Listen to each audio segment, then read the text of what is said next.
Bueno, pues buenos días a todas y a todos. Como vicerrectora de investigación de la Politécnica, para mí es un placer estar aquí hoy para abrir estas jornadas sobre enfermedades raras y poder daros la bienvenida a la Universitat Politécnica de Valencia. Quisiera comenzar dando las gracias a Chema Sempere, profesor de la UPV en el Departamento de Sistemas Informáticos y Computación en la Escuela Técnica Superior de Ingeniería Informática, investigador de uno de nuestros institutos de investigación más relevantes, el BRAIN, que es el Instituto Valenciano de Investigación en Inteligencia Artificial. Chema es además director del aula Roche UPV sobre bioinformática para la medicina personalizada. Este aula está orientada a impulsar la aplicación de las más innovadoras técnicas computacionales a las ciencias biosanitarias y en el marco de la misma se desarrolla este encuentro. La UPV es una universidad muy dinámica, muy activa en investigación y tenemos una clara vocación de transferencia y servicio a la sociedad. En el marco de este tipo de cátedras y aulas con empresa, como el aula Roche, potenciamos el desarrollo de actividades formativas y de divulgación del conocimiento. Quisiera agradecer también a la empresa Roche Pharma la confianza depositada en la UPV y poner a vuestro servicio y al servicio de las empresas del sector biosanitario nuestro talento investigador. Actividades formativas como la de hoy permiten acercar a la comunidad universitaria los últimos avances en relación a la investigación clínica y genómica de enfermedades raras, lo que resulta de enorme interés para nuestros estudiantes de distintos grados y másteres, el grado en biotecnología, en ingeniería biomédica, en informática, en ciencia de datos, másteres en biotecnología biomédica, en bioinformática, biología computacional y medicina personalizada, así como también resulta de mucha utilidad para investigadores en formación en distintos programas de doctorado relacionados con el ámbito de la investigación biomédica y también para nuestros investigadores más senior agrupados en distintos institutos universitarios de investigación. La formación de nuestros estudiantes en estos programas académicos que he mencionado les brinda una base sólida de conocimientos y habilidades en el ámbito de la biotecnología, la informática, la ingeniería, aplicadas a la biomedicina.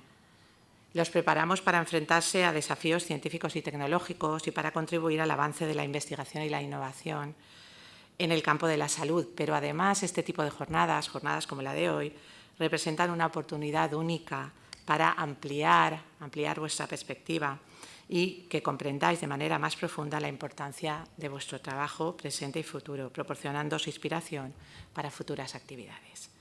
A lo largo de la mañana escucharemos a destacados investigadores, aquí los tenemos, que nos brindarán información actualizada sobre los avances en la investigación científica, los tratamientos innovadores y las terapias prometedoras para abordar estas enfermedades raras. Quiero dar la bienvenida a nuestros distinguidos invitados. Tenemos el lujo de contar con el doctor Francesc Palau del Hospital Sant Joan de Déu, quien seguro nos actualiza con su amplia experiencia todo el conocimiento disponible sobre las enfermedades raras. A Chema Millán del Instituto de Investigación Sanitaria La Fe, que nos hablará sobre estrategias terapéuticas en distrofias hereditarias de la retina, y al doctor Lluís Montoliu del Centro Nacional de Biotecnología del CSIC, quien nos actualizará el estado de las terapias génicas para enfermedades raras basadas en CRISPR. Las enfermedades raras, por su propia naturaleza, plantean desafíos únicos para los investigadores y profesionales de la salud. Son difíciles de estudiar, diagnosticar y tratar debido a su rareza y complejidad. Las personas que las padecen y sus familias enfrentan muchas dificultades adicionales, como el acceso limitado a información precisa, la falta de recursos especializados y el aislamiento social. Estas jornadas nos brindan hoy una oportunidad de reunir a expertos investigadores en enfermedades raras con la asociación que trabaja con las personas que las padecen y sus familiares, asociación que trabaja defendiendo sus derechos, ofreciendo información y orientación desde distintas perspectivas, impulsando la investigación y la sensibilización social. La visibilidad de las enfermedades raras es imprescindible para avanzar en su conocimiento. Quisiera destacar y agradecer especialmente la participación de don Juan Carrión, presidente de la Federación Española de enfermedades raras. Vuestra presencia es un testimonio del compromiso que tenéis con el avance en la investigación y vuestra continua lucha en beneficio de la comunidad afectada. Cuando concluyáis estas jornadas, espero que disfrutéis de las mismas a lo largo de la mañana. Espero que todos hayáis adquirido nuevos conocimientos, establecido contactos significativos y encontrado inspiración para seguir adelante en vuestra misión común de mejorar la calidad de vida de las personas con enfermedades raras. Bienvenidos a la UPV, a vuestra casa, y muchísimas gracias por vuestro compromiso y por ser parte de esta importante iniciativa. Gracias a todos.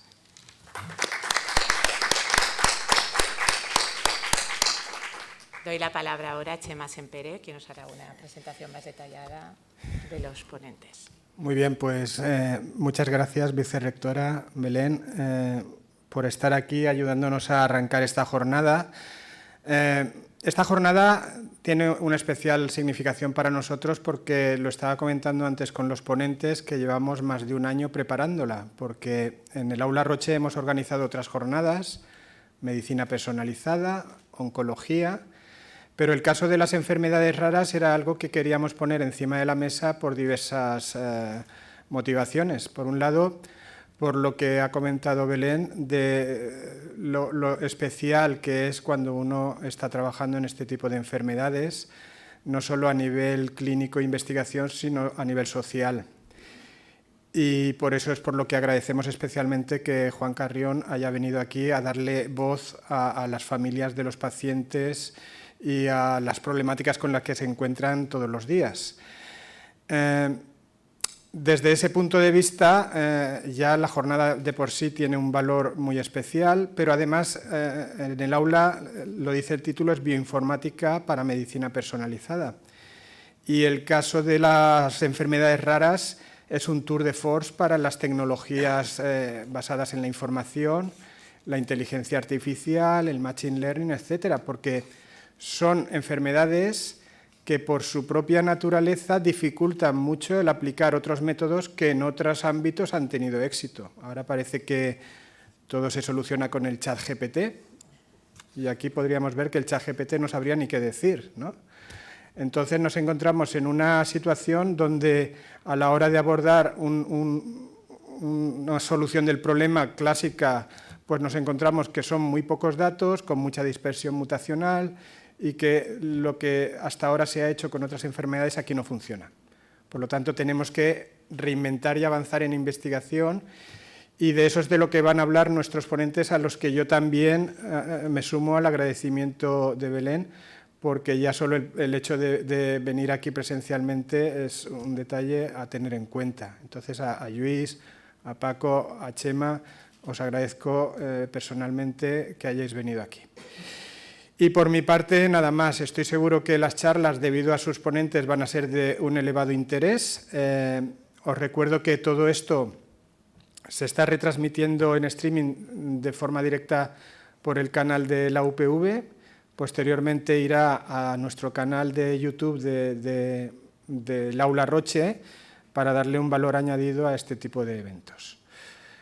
Y bueno, sin más que decir, yo casi lo que voy a hacer es ir dando paso a los ponentes. Por organizar un poco el tema, tenemos dos charlas, la de Txema Millán y la de Paco Palau, y después haremos un coffee break en el vestíbulo de abajo, al cual por supuesto estéis todos invitados, y después tendremos otras dos charlas, la de Lluís y la de Juan. Al final de cada charla abriremos un pequeño turno de palabra por si algo de lo que han comentado, pues alguien de la audiencia quiere hacer algún comentario o alguna pregunta, etcétera, ¿vale? Y con eso yo creo que saldrá toda la audiencia y todos nosotros beneficiados, ¿de acuerdo? Bueno, pues sin más dilación yo le voy a dar la palabra a Txema Millán y lo que ha comentado Belén, que nos va a hablar de estrategias terapéuticas en distrofias hereditarias de la retina. Y le estaba comentando yo a Txema que es un buen título, muy bien tirado, porque luego lo finaliza como una luz al final del túnel, ¿no? Lo cual es muy descriptivo del tipo de trabajo y del tipo de enfermedad en la que está trabajando. Bueno, pues nosotros nos bajamos, sí.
Vale, bueno, muchas gracias. Bueno, yo quiero empezar agradeciendo a Chema Sempere la invitación, a Roche también pues la organización de esta charla y como ha dicho Chema, bueno, lo del título está hecho muy a propósito porque creo que las distrofias hereditarias de la retina son un ejemplo muy bueno de cuáles son las estrategias a seguir para las enfermedades raras y porque, además, pues bueno, desde hace muy poquito tiempo ha aparecido la primera terapia génica para una distrofia hereditaria de la retina, en concreto.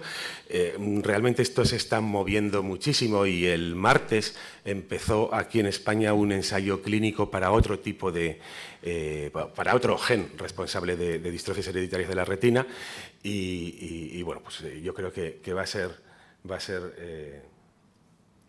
un ejemplo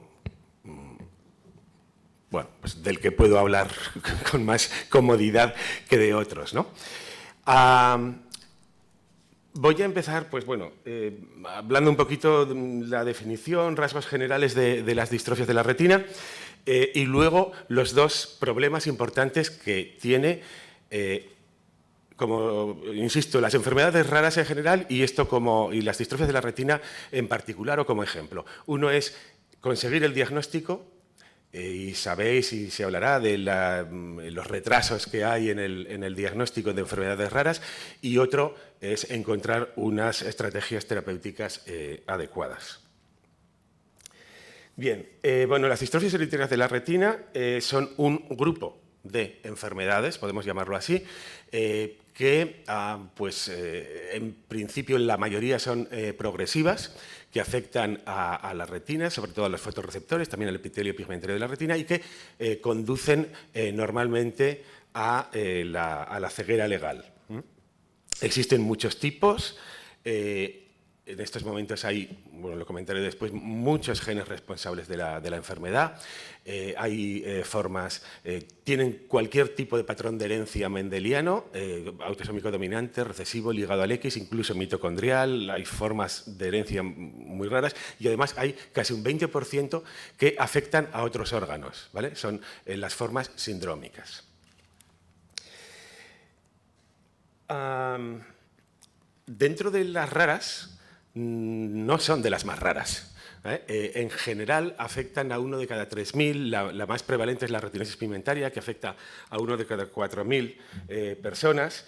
Y bueno, pues, ya se ha visto pues, que un 70% de los casos son de herencia autosómica recesiva, 25% dominante, un 5% ligada al X, pero lo más difícil desde el punto de vista genético es valorar este tipo de herencia porque en la mitad de los casos no hay antecedentes familiares, por lo tanto no sabe si es recesivo, si es dominante, etcétera, etcétera. Vale.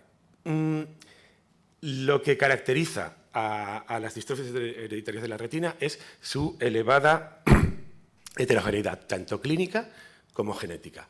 Clínica, pues porque depende de cuándo, y yo esto tengo que reconocer que cuando yo empecé en esto, y yo soy biólogo y genetista, yo pensaba, es que estos oftalmólogos, es que, ¿por qué dicen puede ser esto, puede ser lo otro? Si el cuadro clínico está muy claro. No, no está tan claro. Y de hecho hay solapamiento clínico en función de cuándo te llega el paciente. Y si te llega pues, en una determinada fase de la enfermedad, puedes pensar que afecta más a los fotorreceptores tipo bastón o al tipo cono y puedes confundirte. Esto ahora he aprendido que no es tan fácil. La dificultad del diagnóstico clínico está ahí. Y a esto se une la dificultad del diagnóstico genético. En estos momentos se conocen 281 genes distintos que producen distrofias hereditarias de la retina. Y, como se ve arriba a la derecha, hay... no sé si se puede...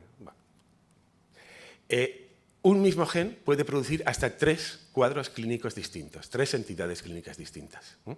Entonces, e incluso dentro del mismo gen puede haber mutaciones que den lugar a un patrón de herencia autosómico dominante y a un patrón de herencia autosómico recesivo. Es decir, es muy complicado. Vale, un poquito muy general, ¿eh?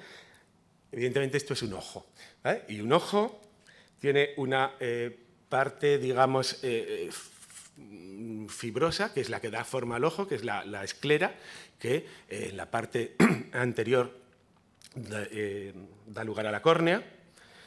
Tiene una parte vascular, que es la que va a alimentar, digamos, a la retina, a lo que es la retina, que es la coroides, y luego está la retina.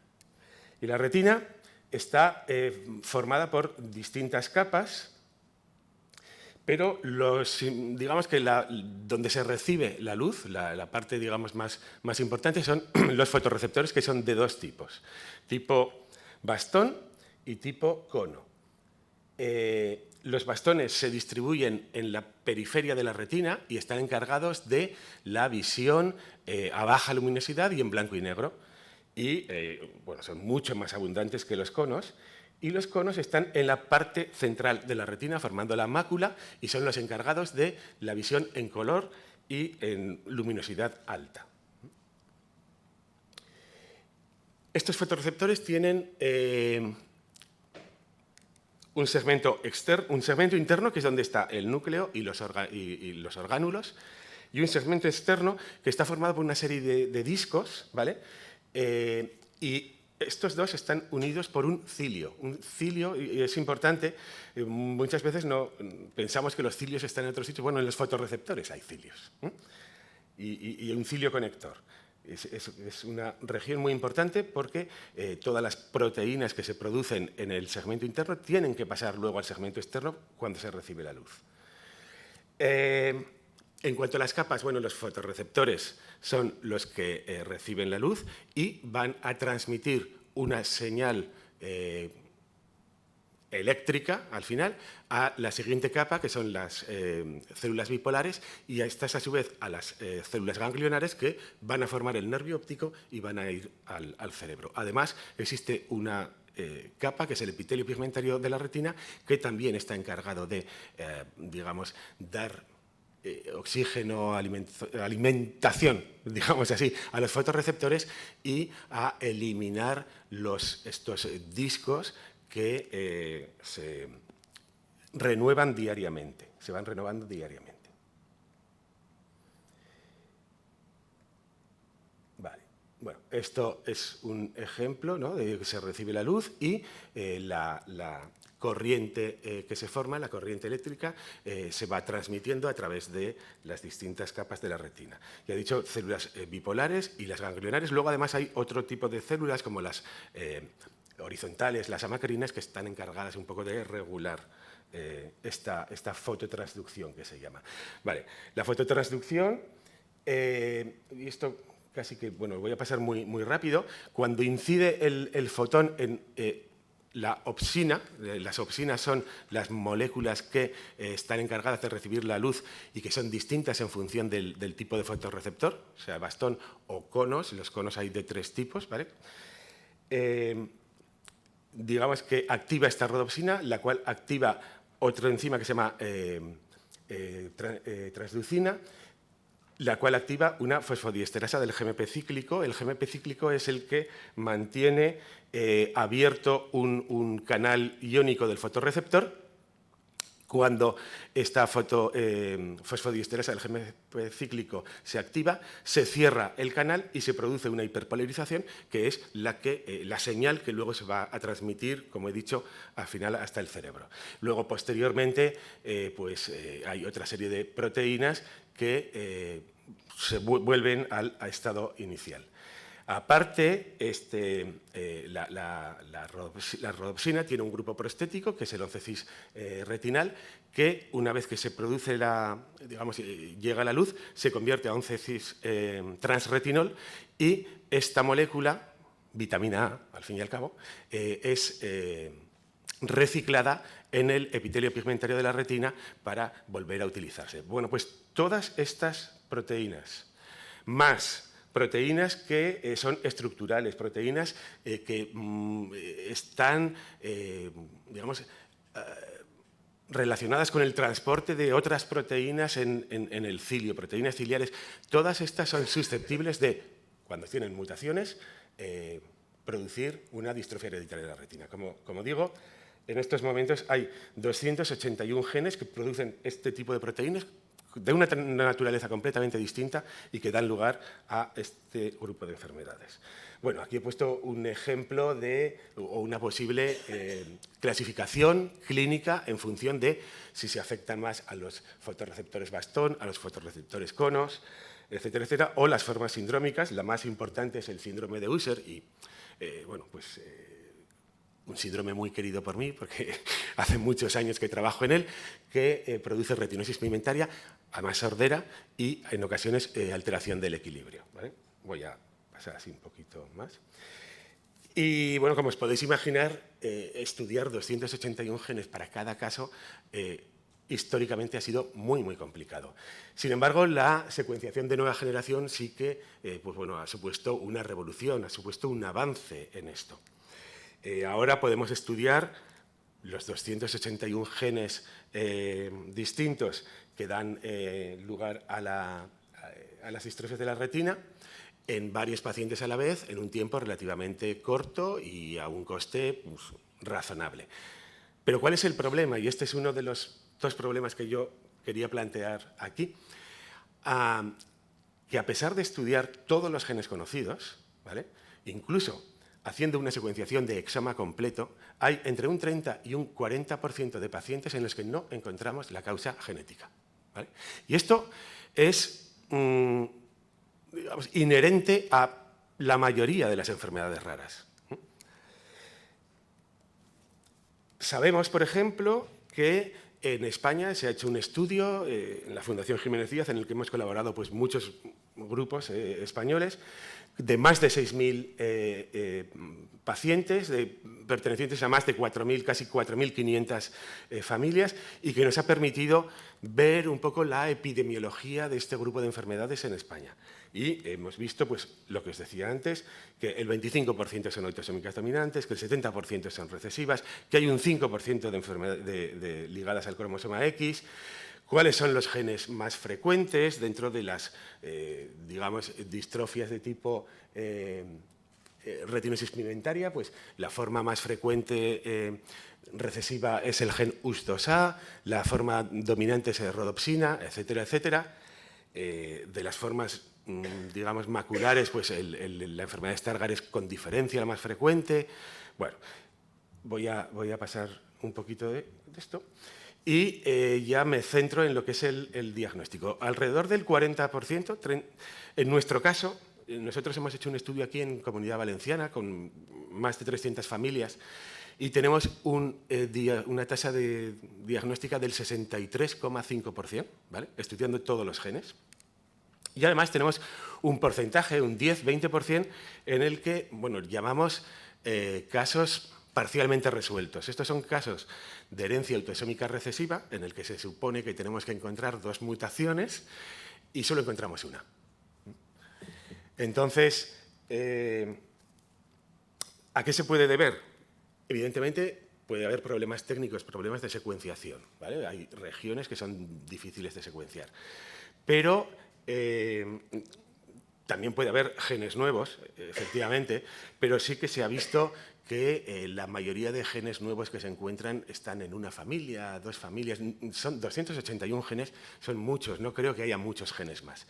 Entonces, lo que nosotros pensamos y pues, por dónde vamos a tirar en el futuro con los nuevos proyectos es que debe haber mutaciones en las regiones no codificantes que no se secuencian sistemáticamente, ¿vale? En los intrones, en las regiones reguladoras, y de ahí que pues, bueno, el proyecto que tenemos ahora sea para secuenciar no el exoma completo, sino el genoma completo. El exoma completo es todos los exones de todos los genes, es 1,5% del genoma, la región que codifica para proteínas, pero el genoma completo pues pensamos que nos puede dar bastantes pistas o que podemos encontrar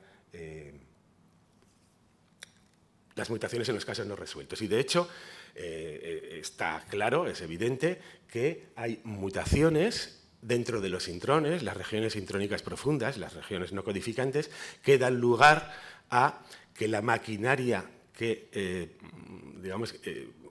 procesa a los intrones y da lugar al ARN, el splicing, se equivoque y genere un pseudoexón que al final da lugar a una proteína truncada y que por lo tanto no es funcional. Hemos visto que esto es así y de hecho, en el caso del gen US2A, ¿vale?, que produce retinosis pigmentaria y también síndrome de Usher tipo 2, lo que hemos hecho ha sido, hicimos en su momento un panel estudiando, secuenciando todos los genes responsables del gen conocidos del síndrome de Usher, pero no solamente los exones, sino también los intrones y las regiones 5' y 3' no traducidas. Y hemos visto que hay pues, hasta 6 mutaciones intrónicas profundas conocidas que nos explicaban casi el 25% de los casos no resueltos y además hemos encontrado alguna mutación nueva también, intrónica profunda, que es lo que tenéis a la derecha, ¿vale? Da lugar a un pseudoexón, por eso a la derecha aparece una banda un poquito más alta porque es más grande, la secuenciamos y vimos que efectivamente lo que producía era un pseudoexón que daba lugar a una proteína truncada. ¿Vale? Luego comentaré un poco cómo hemos seguido con esto. La otra posibilidad es encontrar mutaciones o buscar mutaciones en regiones reguladoras en cis. Y aquí el problema que tenemos es que no sabemos muy bien cuáles son estas regiones reguladoras, ¿vale? Que den lugar, que codifiquen para factores de transcripción que, si se ven alterados, pues no podrá expresarse la proteína correspondiente. Aquí tenemos el problema de que, primero, no sabemos cuáles son estas regiones reguladoras, que pueden estar muy lejos del gen. Y segundo, que tampoco, no lo he dicho, pero el 70% de los genes responsables de distrofias de la retina solamente se expresan en la retina. Y la retina no es precisamente un tejido muy accesible, con lo cual no sabemos si puede haber isoformas del gen específicas de la retina y que puedan tener mutaciones. Y por eso, pues bueno, estamos en ello, hemos conseguido un par de retinas de donante, cadáver, obviamente, y estamos pues en tratos de conseguir más retinas para hacer estudios de RNA, de transcriptoma completo, para ver si hay alguna isoforma que pudiera explicar por qué no encontramos estas mutaciones en estos casos, porque estamos estudiando la sangre, claro. Vale, pues expuesto el problema del diagnóstico, que no es baladí, ¿vale? Pasamos a las terapias. Y las terapias dependen mucho del estado de la retina, vuelvo a decir, es progresivo y como tal, pues dependiendo del estado de la retina, se puede utilizar un tipo de terapias u otras. Cuando la retina está relativamente bien, en las primeras fases, se puede utilizar una terapia farmacológica, digamos, luego pasaré. Pero posteriormente, mientras aún queden fotorreceptores, que son las células diana, se podría utilizar la terapia génica siempre y cuando sepamos cuál es el gen responsable. En las últimas fases ya no hay fotorreceptores, ya le puedes meter el gen que no va a ir a la célula. Entonces, ahí tendría cabida la terapia celular, terapia con células madre. Y bueno, ya cuando no hay ni resto de visión, sí que hay implantes retinianos que permiten al paciente, pues bueno, por lo menos distinguir luz y oscuridad.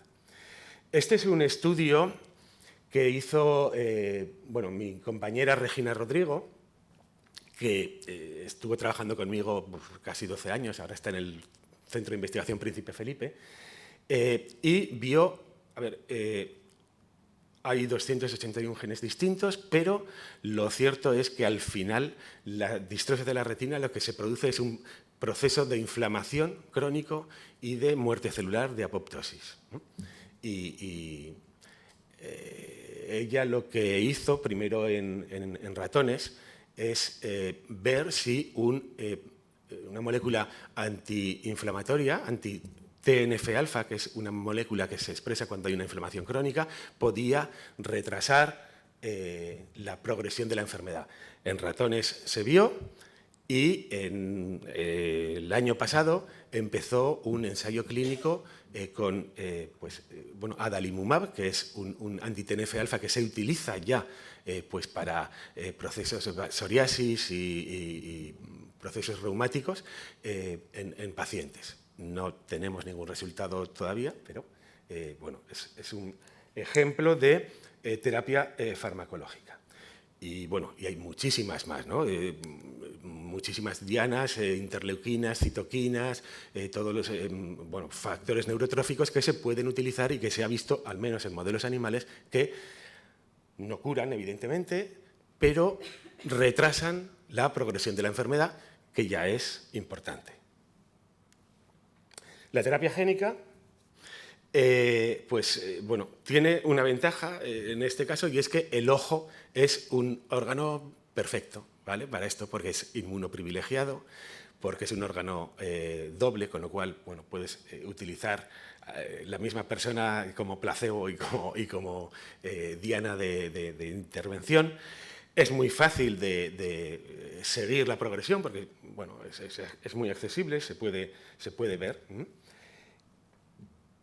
Y el inconveniente, pues, insisto, toda esta marea de genes y que necesitas conocer cuál es el gen responsable para poder aplicar una terapia génica racional. Y vuelvo a insistir que un 30-40%, aunque tuviéramos terapia génica para todos estos genes, un 30-40% de los pacientes en estos momentos no se podrían beneficiar.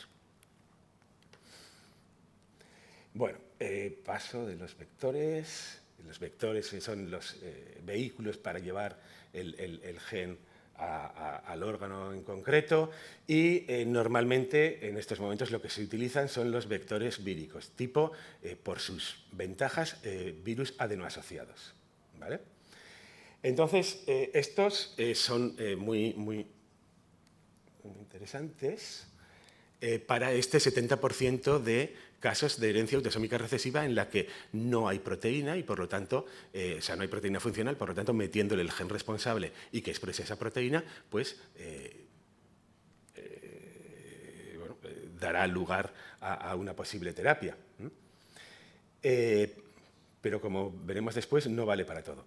Y esta es la estrategia que se ha utilizado para el primer medicamento de terapia génica para este tipo de enfermedades, que se llama Luxturna, que se aplica en pacientes con mutaciones bialélicas en el gen RPE65 y que tiene varias ventajas. Una, que es un gen muy pequeñito, porque los virus adenoasociados tienen una capacidad de carga muy pequeña, ¿vale? No cabe cualquier gen, y el problema es que hay genes muy grandes responsables de esto. Y luego, además, que se expresa en el epitelio pigmentario de la retina, que es mucho más fácil de transfectar que los fotorreceptores, que al fin y al cabo son neuronas modificadas. RP65 en España, igual exagero si digo que tenemos 30 pacientes, los cuales han sido ya tratados. Yo conozco a la primera que fue tratada, Noa, una niña de 12 años, ahora tiene 14 o 15, y pasó de tener, no hay milagros, pasó de tener un 3% de visión a tener un 10% de visión. Está encantada. Está encantada, y los padres también, ¿vale? Ha dejado de usar bastón, puede ver el móvil, salen a cenar toda la familia por la noche sin necesidad de... Y, ojo, 12 años y ya le quedaba muy poca visión. Es importante también la detección precoz, porque cuanto más precoz sea, mejor va a estar la retina y mejor va a funcionar cualquier posible terapia. Vale, entonces, he dicho que había genes muy grandes. Entonces, ¿no se puede? Sí, se puede. Es decir, se puede dividir un gen, partir por la mitad, meterlo cada mitad en un virus y mediante una estrategia de ingeniería genética que esas dos mitades se unan dentro de la célula diana y expresen la proteína. Incluso se pueden dividir en tres y se ha visto que hay trabajos en retinas porcinas en los que se ha dividido el gen en tres y se ha, digamos, unido perfectamente en la retina del cerdo. Otra estrategia son los oligonucleótidos antisentido. Y en este sentido había 2 ensayos clínicos, ¿vale?, para distrofias de la retina que lamentablemente se han discontinuado. Y que consiste en estos casos de mutaciones intrónicas profundas que generan el pseudoexón. El oligonucleótido antisentido lo que hace es impedir que la maquinaria que produce el procesamiento del intrón reconozca esa mutación y, por lo tanto, se exprese o se transcriba la proteína normal. Y esto es un poco lo que hemos hecho, lo que hemos... Belén García, una doctoranda de nuestro grupo, lo que ha hecho con esta mutación que os he comentado, nueva, intrónica profunda, que os he comentado que hemos encontrado antes en un paciente. Hemos diseñado 2 oligonucleótidos antisentido y hemos visto si digamos, recuperaban la expresión normal del gen o no. Tenéis aquí abajo a la derecha cómo funciona el oligonucleótido antisentido 1 y el 2. Veis que la mutación tiene la banda más alta. Con el oligonucleótido tipo 1 en dosis bajas es capaz de recuperar la expresión normal más o menos la mitad, y a dosis más altas la recupera perfectamente, mientras que el oligonucleótido tipo 2, a dosis altas o bajas, recupera esa expresión. Obviamente, estos son estudios preclínicos en células, ¿vale?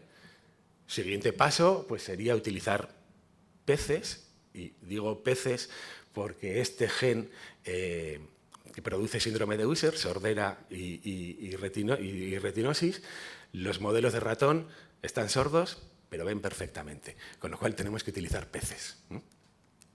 Este es otro problema también de las enfermedades raras, los de los modelos animales. Vale, de CRISPR también hicimos algunos pinitos. No voy a decir nada porque Lluís os va a contar perfectamente todo cómo funciona. Tuvimos el maravilloso éxito de editar un 2% de las células de una mutación en concreto. 2%. Esto, evidentemente, no es una buena estrategia terapéutica y ya os comentará Lluís que bueno, el CRISPR clásico es muy bueno para generar modelos, pero no es muy bueno para editar, y hay otras alternativas.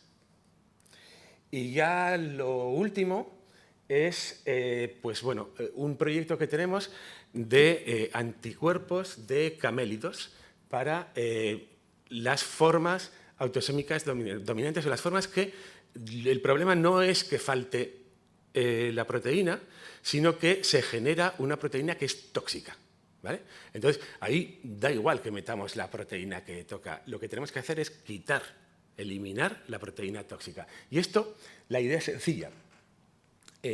Si nosotros cogemos un anticuerpo que sea capaz de reconocer específicamente la proteína tóxica y no la normal, ¿vale?, y lo clonamos en pauta con una ubiquitin ligasa que va a, una vez reconocida esa proteína, meterle ubiquitina, que es la etiqueta que el proteasoma, que es el orgánulo de la célula que reconoce las proteínas que tiene que degradar, que la degrade específicamente. ¿Y por qué usamos los de camélidos? Primero, porque son muy pequeñitos, y segundo, porque es el único anticuerpo de vertebrados que no requiere modificaciones posttranscripcionales, con lo cual al final es un trocito de ADN pequeño, ¿vale? Bueno, aquí hemos generado ya un modelo de una proteína mutante para un gen, CRX, que produce distrofia de la retina. Bueno, nos están haciendo, digamos, un screening de anticuerpos de camélidos, de una librería de más de 3.000 millones de anticuerpos, para ver cuál lo reconoce o no. Pero, de momento, nosotros lo que hemos hecho ha sido construir esta constructo, valga la redundancia, de ubiquitina y un anticuerpo que reconoce una proteína verde fluorescente, ¿vale? Lo hemos marcado con una fluorescencia roja y, bueno, si veis aquí, esto es un experimento de hace muy poquito. En 72 horas tenemos la proteína diana en verde y, conforme va pasando el tiempo, se va expresando nuestra construcción y va desapareciendo la proteína verde conforme se va expresando nuestra construcción, con lo cual, efectivamente, estamos degradando esa proteína diana, ¿vale? Bien, la terapia celular ya es para los casos, digamos, más finales, digamos, de la enfermedad. Va un pasito por detrás de la terapia génica. Se trata de...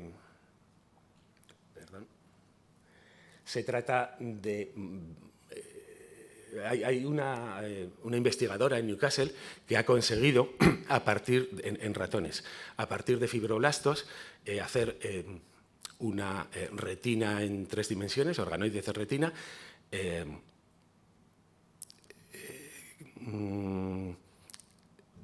expresar, digamos, o aumentar la expresión de conos y de bastones y trasplantarlos a la retina del ratón, y ha conseguido que un 17% de ratones tengan visión binocular después de ese trasplante, ¿vale? Está un poquito por detrás, pero sería una posibilidad para aquellos casos en los que ya la terapia génica no es posible porque ya no hay fotorreceptores que se puedan transfectar. Y ya por último, pues están los implantes de la retina, ya son para los casos que no tienen resto de visión, pero son capaces de distinguir objetos muy grandes y de distinguir el día de la noche, que parece una tontería, pero a las personas que no ven absolutamente nada tienen muchos problemas de sueño porque los ritmos circadianos no les funcionan, y esto les ayuda. Y bueno, ya como conclusiones, pues, bueno, que queda mucho por hacer. Que la secuenciación de nueva generación ha supuesto un avance revolucionario, ciertamente, pero que no es la solución al 100%, y que, bueno, está empezando a haber terapias y, por lo tanto, pues estamos empezando a ver, como decía, una luz al final del túnel. Y nada más. Bueno, este es mi grupo, el día 28 de febrero, Día de las Enfermedades Raras, ¿vale? No hay paridad, ya lo he dicho antes. Es muy importante la mascota del grupo, Data Golosa, que tiene cuenta en Instagram, está ahí abajo. Y nada, estaré encantado de responder si hay preguntas a cualquier cosa, si me la sé.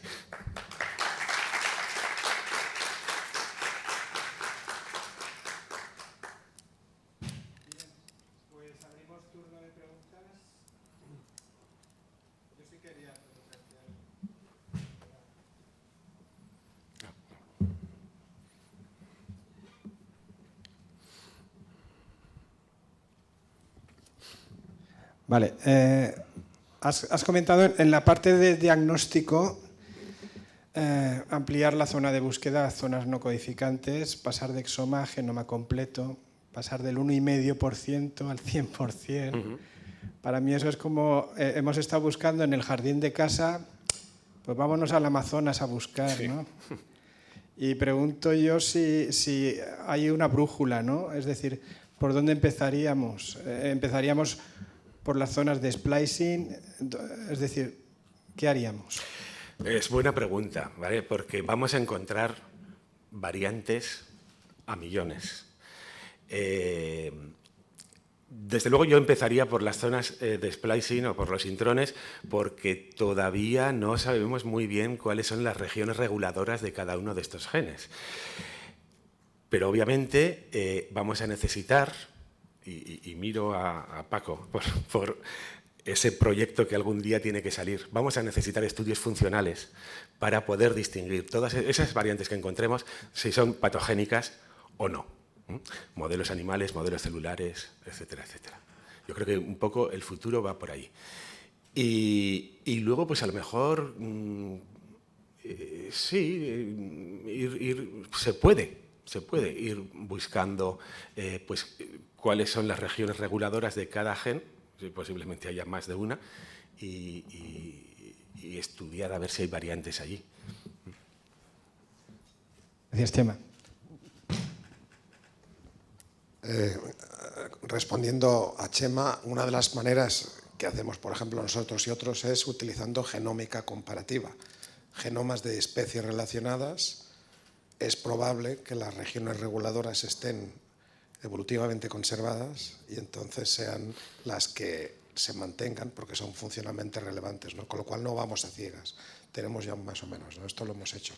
Chema, has contado la historia de éxito de Luxturna, que tiene muchos años detrás, ¿no? De preclínica y de clínica, o sea, esto no ocurrió... El siglo pasado. Exactamente, ¿no? O sea, fíjate, estamos 20 años, estás hablando de los primeros pacientes, pero quiero poner en valor, porque estamos lanzando nuevas terapias génicas, yo voy a hablar de ellas después, muy personalizadas, pero cuanto más personalizamos, más individualizamos la terapia, probablemente más difícil va a ser de financiar, de realizar, de administrar y de que valga para más de un paciente o más de un pequeño grupo de pacientes, ¿no? Entonces es curioso que cuanto más avanzamos, más ponemos en valor lo que sería la terapia génica 1.0, que es la de Luxturna, la de vamos a poner el gen de nuevo y esto nos vale para todas, ¿no? ¿Cómo lo ves esto? ¿Tú crees que volveremos a los inicios o crees que la personalización máxima tiene futuro? Esa es buena pregunta también, sí. No he comentado nada del precio del Luxturna, pero sí, son 800.000 euros, ¿vale? Imagínate que este oligonucleótido antisentido que hemos probado y que parece que funciona preclínicamente, a ver, esto vale para una persona, no sé cuánto.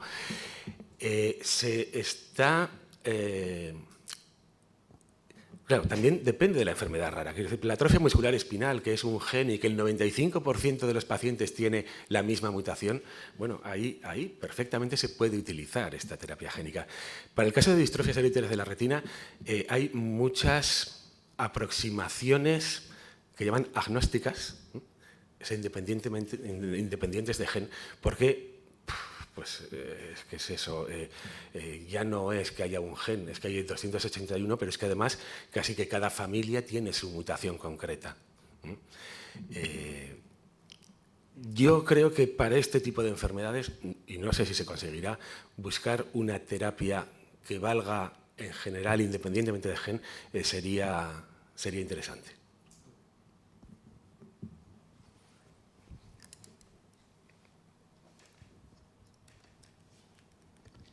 Bien, ¿alguna pregunta más? Ada. Muchas gracias por tu charla, Chema. La verdad que me ha encantado. Tenía una pregunta relacionada con la parte de los AONS y la parte tan bonita, la verdad, súper interesante que nos has presentado de los anticuerpos y degradar las proteínas tóxicas. Supongo que en ambos casos esto va a suponer una terapia continuada de los pacientes. Entonces, me pregunto si, por inyección directa a nivel ocular, me pregunto si esto a nivel clínico, ¿cómo es de factible? Porque yo sé que se utiliza muy frecuentemente pues, para la degeneración macular, pero un tratamiento, supongo, una detección temprana, mantener que sería lo ideal, como nos has comentado, mantener a un niño periódicamente con esto. Vale. A ver, la terapia génica, tanto Luxturna como la que se está probando ahora pues, para otro gen, RPGR, ligado al cromosoma X, ni siquiera los virus más pequeños, los virus adenoasociados, son capaces de traspasar la capa plexiforme, las dos capas plexiformes de la retina, ¿vale? Por lo tanto, intravítreo no se puede poner. Y lo que se hace es una inyección subretiniana que quirúrgicamente es mucho más complicada y tiene sus riesgos. Las estrategias que nosotros estamos valorando, tanto oligonucleótidos antisentido como los Wikibodies, como adelanto, y Lluís os contará, pues, ADAR, ¿vale? Edición de ARN, lo que se utilizan son fragmentos muy pequeñitos que pensamos que si esto llega a la clínica, podrían atravesar la capa plexiforme de la retina y, por lo tanto, inyectarse intravítreo. Se ha visto, para la degeneración macular asociada a la edad, etcétera, pues que una inyección cada X meses, en principio, a ver, es molesto, me puedo imaginar, pero que no afecta especialmente al ojo.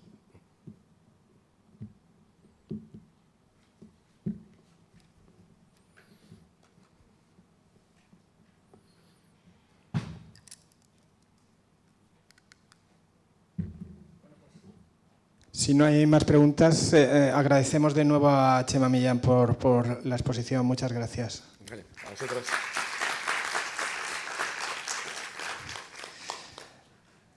Bien, vamos a pasar ahora al siguiente ponente, que es el doctor Francesc Palau, que viene del Hospital Sant Joan de Déu y va directo al corazón de la jornada, ¿no? Porque nos va a hablar de qué es lo que sabemos de las enfermedades raras.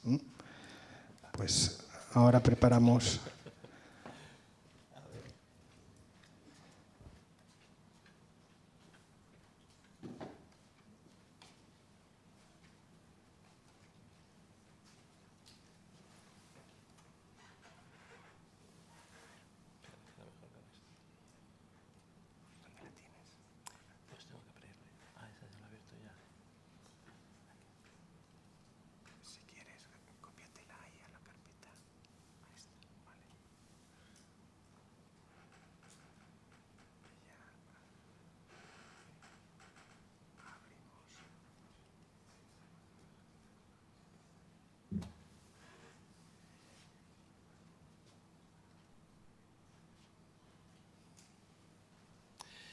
Muy bien, pues Txema Sempere en este caso, bueno, y Txema, mi amigo de muchos años y compañero en muchas batallas en el mundo de la genética humana y genética clínica y enfermedades raras. Bueno, Txema Sempere, muchas gracias por la invitación aquí a la Universidad Politécnica de Valencia y a la Ciudad de la Innovación, Politécnica de la Innovación y al aula Roche UPV.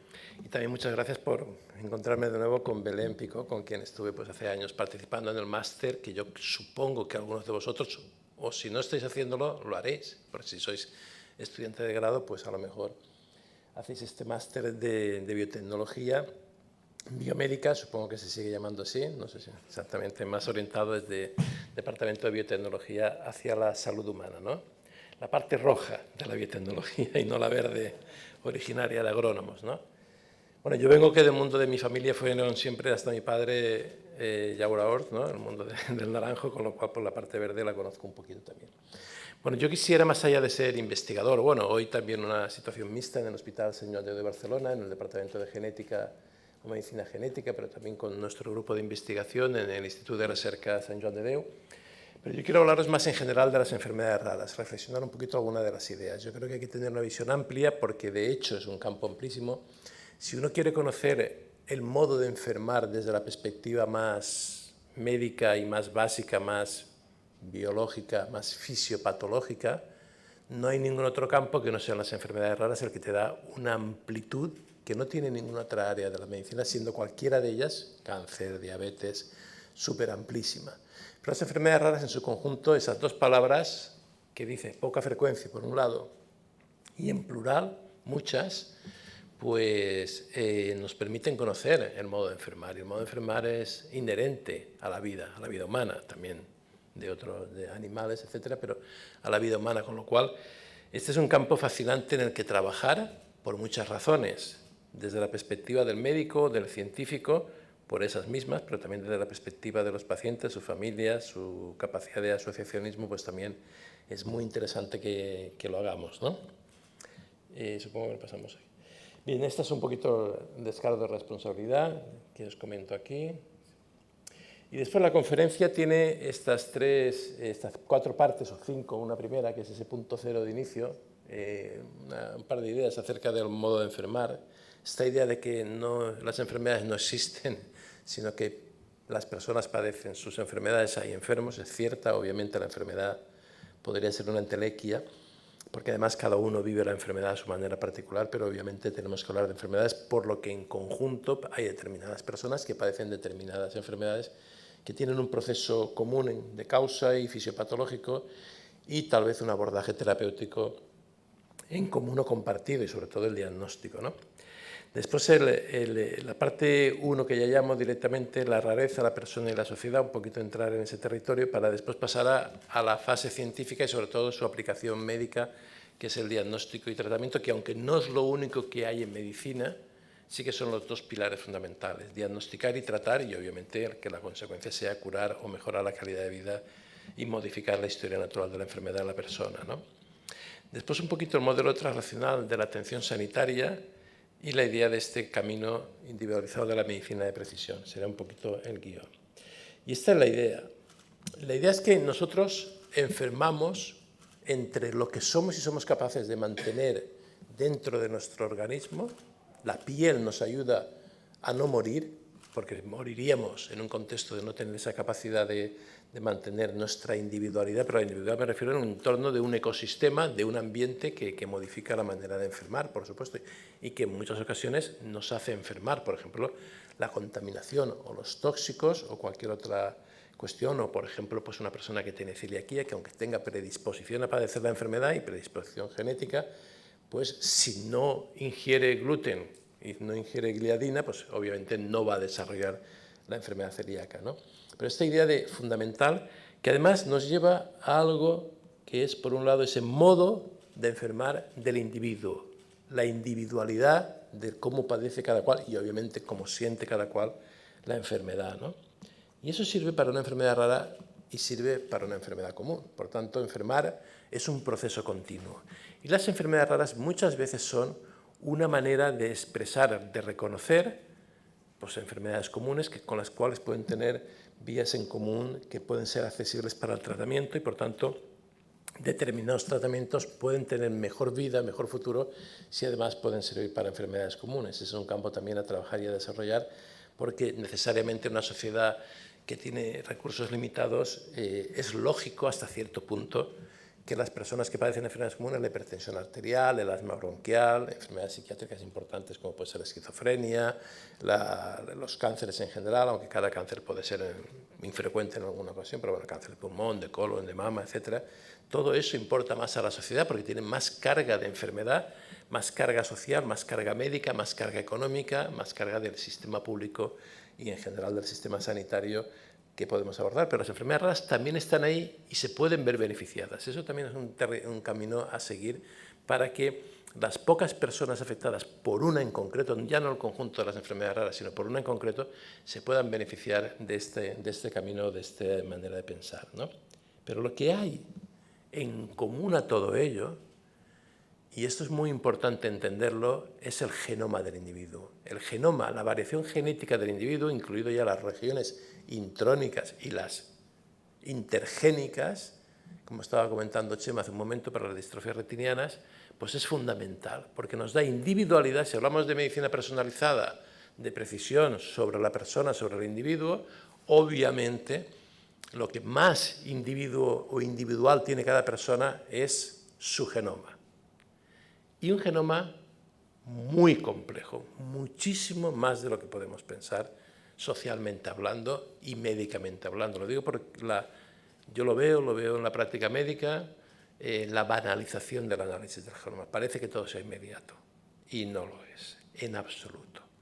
Te puedes encontrar que una variante genética causa la enfermedad de un niño y la madre o el padre es portador y está sano. Y tú crees que no es lo que causa la enfermedad, y en cambio es lo que causa la enfermedad. ¿Y cómo lo averiguas? Pues no es fácil, pero eso lo estamos viendo ya en la práctica diaria. Lo ha comentado también hace un momento Chema, por eso me ha nombrado, por lo de la cuestión de la validación, del análisis funcional, lo que llamamos genómica funcional, estudios experimentales, bueno, in silico también, bioinformáticos, pero experimentales, de biología celular, biología molecular, para poder entender si una variante genética es o no causa de la enfermedad.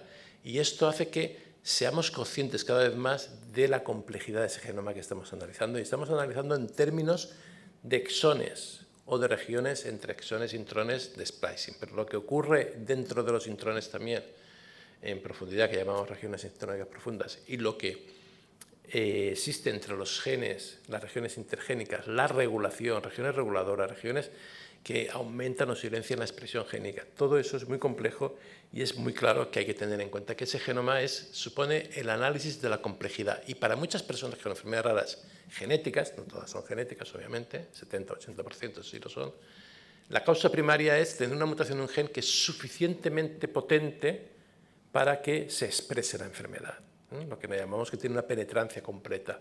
Y por tanto, tenés una enfermedad cuando para una enfermedad más común, donde el genoma puede importar, como susceptibilidad, pues se requieren muchos más factores, los que sean, muchos o pocos, pero más. Tanto el genoma, en su conjunto, la molécula de ADN y todo lo que hay de histona, regulación epigenética, etcétera, alrededor de esa molécula de ADN constituye el genoma. Y nosotros, cuando planteamos hacer un programa de este tipo, la idea es esta, es que esta es la parte clínica, donde tenemos un elemento clínico de manejo del paciente, de atención del mismo, tenemos un elemento diagnóstico y tenemos un elemento terapéutico en todos estos factores, donde tienes un individuo y una sociedad en una población determinada, tenemos un genoma compartido. Eso es algo muy importante en el mundo de la enfermedad rara, sobre todo las formas recesivas, donde la gente no somos conscientes de que podemos ser portadores de una mutación en un gen que no nos condiciona la enfermedad porque se requiere una expresión bialélica, recesiva, mendeliana, y solo tenemos una variante, somos portadores sanos, y a lo mejor estamos en el tren al lado de una persona que padece una enfermedad que tiene, es poco probable, pero ocurre, la enfermedad de la cual nosotros somos portadores, y no somos conscientes. Por tanto, ese genoma compartido es un concepto fundamental también en las enfermedades raras. No estamos solos, no estamos aislados, y por eso tenemos la obligación, y digo obligación, de que un sistema sanitario, indistintamente de que sea público o privado, pero bueno, obviamente público, tiene que actuar en el mundo de las enfermedades raras en todos los niveles, porque esa es la obligación social que tenemos como ciudadanos de una sociedad abierta. Por tanto, es la que creemos que tenemos, supongo que la tenemos, pero bueno, creer sí que creemos que la tenemos y por tanto tenemos que actuar en ese sentido. Pero eso que plantea preguntas clínicas para resolver en el plano diagnóstico y terapéutico, tenemos que ayudarlo, darle soporte, transformando la pregunta clínica en pregunta científica hacia este otro lado, donde tenemos distintos niveles, distintos tipos de homeostasis que se ven afectadas desde el propio genoma a los procesos fisiológicos celulares, a los procesos evolutivos. Somos consecuencia de una evolución. Las variantes genéticas son consecuencia, las tenemos porque se han fijado en la población o no se han fijado porque no son capaces de reproducirse. Sigue siendo el caso de la distrofia muscular de Duchenne, por ejemplo, ligada al X, donde no hay ningún varón en la historia que se haya reproducido, pero sí que está habiendo, por ejemplo, en hemofilia A, porque hay tratamientos desde hace tiempo y eso sí que ocurre. Son dos genes recesivos ligados al cromosoma X, pero antiguamente tampoco se llegaban a reproducir las personas con hemofilia A porque fallecían por el problema de las hemorragias. Por tanto, estas hemostasis que queremos estudiar para dar respuesta tanto a resolver el problema del diagnóstico de la variante genética como para generar terapias que, si no curan la enfermedad, cambien la historia natural y la calidad de vida del paciente y de su familia. Si son niños, pues del niño y de sus padres, y además lo que conlleva de asesoramiento genético y cambios también en la situación personal de volver a tener hijos, porque obviamente ahí entra el deseo gestacional en muchas de estas parejas, no en todas, pero muchas de ellas. Por tanto, todo esto son cosas a tener en cuenta. Bueno, pues ya después de esta cuestión por la rareza, persona y sociedad, un poquito como he llamado todo esto, lo primero que tenemos que tener en cuenta es la definición de una enfermedad rara, minoritaria, poco frecuente, huérfana, son los distintos nombres que se le dan. todas tienen un sentido. El nombre de raro tampoco es que sea, bueno, viene de una publicación de 1978 para hablar del conjunto de enfermedades metabólicas hereditarias, y ahí aparece la expresión rare disease, y de ahí se toma del inglés norteamericano, que no tiene a lo mejor tanta connotación de algo extraño. Aquí se ha discutido mucho esa cuestión, que yo creo que es una cuestión que no tiene mucha importancia. La cuestión es reconocer qué hay detrás, ¿no? Y esto sería, desde hace años, utilizo esta diapositiva como un intento de decir que es una enfermedad rara. En la Unión Europea, desde el punto de vista de la frecuencia, y eso es muy importante, es una prevalencia de menos de 5 afectados por 10.000 habitantes, que es menos de 1 por 2.000. La mayoría de las enfermedades minoritarias son ultra raras, menos de 1 afectado por 50.000 habitantes. De hecho, Orphanet hizo un estudio que encontraba que solo de las más de 6.000 enfermedades que en Orphanet están reconocidas, no es fácil decir cuántas enfermedades raras hay, pero hasta hace poco 6.172 se reconocían en Orphanet, pues solo 149 estaban por encima de esa tasa de 1 por 50.000 habitantes, con lo cual la gran mayoría de trastornos de enfermedades raras son ultra raras. Pero a mí lo que más me preocupa aquí, aparte de que son trastornos que son crónicos e invalidantes, es algo muy importante que hay que tener claro en una sociedad como la nuestra. Y es que muchas de ellas, depende de quién te lo diga, pero seguro que más del 50%, y se habla muchas veces del 70-80%, debutan en la edad pediátrica. La edad pediátrica es la edad de hasta los 18 años, si queréis, las 2 primeras décadas de la vida, pero muchas de ellas en el nacimiento o en los primeros años de vida. Con lo cual, si además son enfermedades crónicas, invalidantes y de mal pronóstico muchas de ellas, aunque haya variado, por ejemplo, la fibrosis quística ha cambiado radicalmente de lo que era cuando yo era residente de pediatría en el Hospital La Fe a lo que es hoy en día, pero sigue siendo una enfermedad grave, pues aún así el problema es que son personas que toda su biografía va a estar condicionada por la enfermedad. No es como una persona con enfermedad de Alzheimer, que es durísimo, pero que puede debutar con 65, 70, 80 años.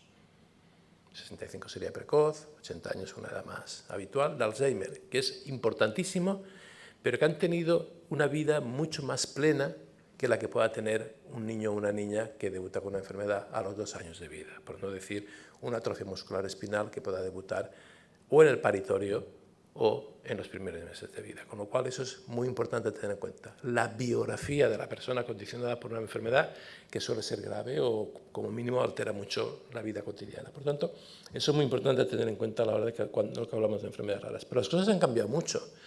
Se han descrito muchas más enfermedades, por tanto se han reconocido muchas más en los últimos años. Los genes asociados también se han descubierto muchos más, por tanto han ido muchas veces ya a la par de escribir nuevos cuadros sindrómicos o nuevas enfermedades con el descubrimiento del gen y la publicación correspondiente de ello, por tanto el reconocimiento, su incorporación a las bases de datos tipo MIM, tipo Orphanet, aunque no es excesivamente rápido, pero se van incorporando. Pero también han ido aumentando, y veis que la curva aquí es discretamente más exponencial, el nuevo de fármacos o medicamentos huérfanos, que son los medicamentos directamente relacionados con las enfermedades raras. Lo que pasa es que eso tiene otras historias que tal vez Juan después os comente, porque no todos, primero que no son suficientes, clarísimamente, y en segundo lugar porque no todos son eficaces, y después ya obviamente el acceso a ellos, dependiendo de los sistemas de salud, pues tiene sus dificultades. Pero bueno, estas son las cifras. Y la idea es que, a pesar de todo, la vida sigue y hay que vivirla, ¿no? Y esta es la idea de que a pesar de tener una enfermedad, o los padres tener un hijo con una enfermedad minoritaria, es fundamental estar en ello, ¿no? Seguir luchando porque es la única manera, obviamente, no hay otra manera. Datos concretos que sepáis que uno podría plantearse a nivel europeo, no es por eurocentrismo, sino porque muchos de los datos vienen de aquí y son los que más nos afectan directamente, es que 1 de cada 17 personas podría tener a lo largo de su vida, por supuesto, una enfermedad rara, padecer, que decimos una enfermedad rara, ¿no? Las prevalencias varían si estamos hablando de Europa, de la Unión Europea, si de Estados Unidos, si de Japón, Australia, pero grosso modo, pues alrededor de 300 personas en un mundo de 8 millones de habitantes, podrían estar afectados por una enfermedad rara en algún momento de su vida, porque también hay enfermedades raras que debutan en la edad adulta, no adulto joven o más mayor, por tanto no todo es obviamente desde la infancia. Esta diapositiva tiene muchos años. Pero esto es lo que en una primera encuesta que hizo Eurordis, que es la Federación o la Alianza Europea de Federaciones Nacionales de Enfermedades Raras, donde FEDER está incorporada y está incluida, Eurordis hizo este estudio ya en 2008, The Voice of 2000 Patients, creo que fueron 18 enfermedades sobre las que hicieron la encuesta, y este es el orden por el cual venían las respuestas. No es que sea más importante la falta de conocimiento científico, sino que era el orden que venía en el libro, de lo que era la queja de los pacientes, ¿no?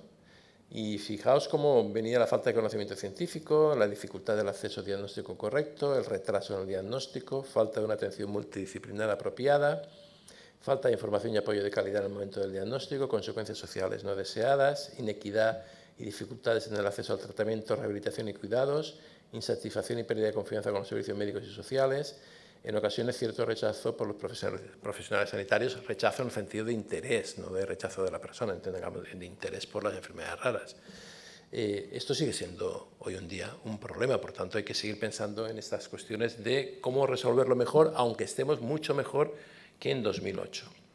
Pero después veréis el por qué lo he puesto, yéndome a 2008, que ya hace 15 años de ello, ¿no?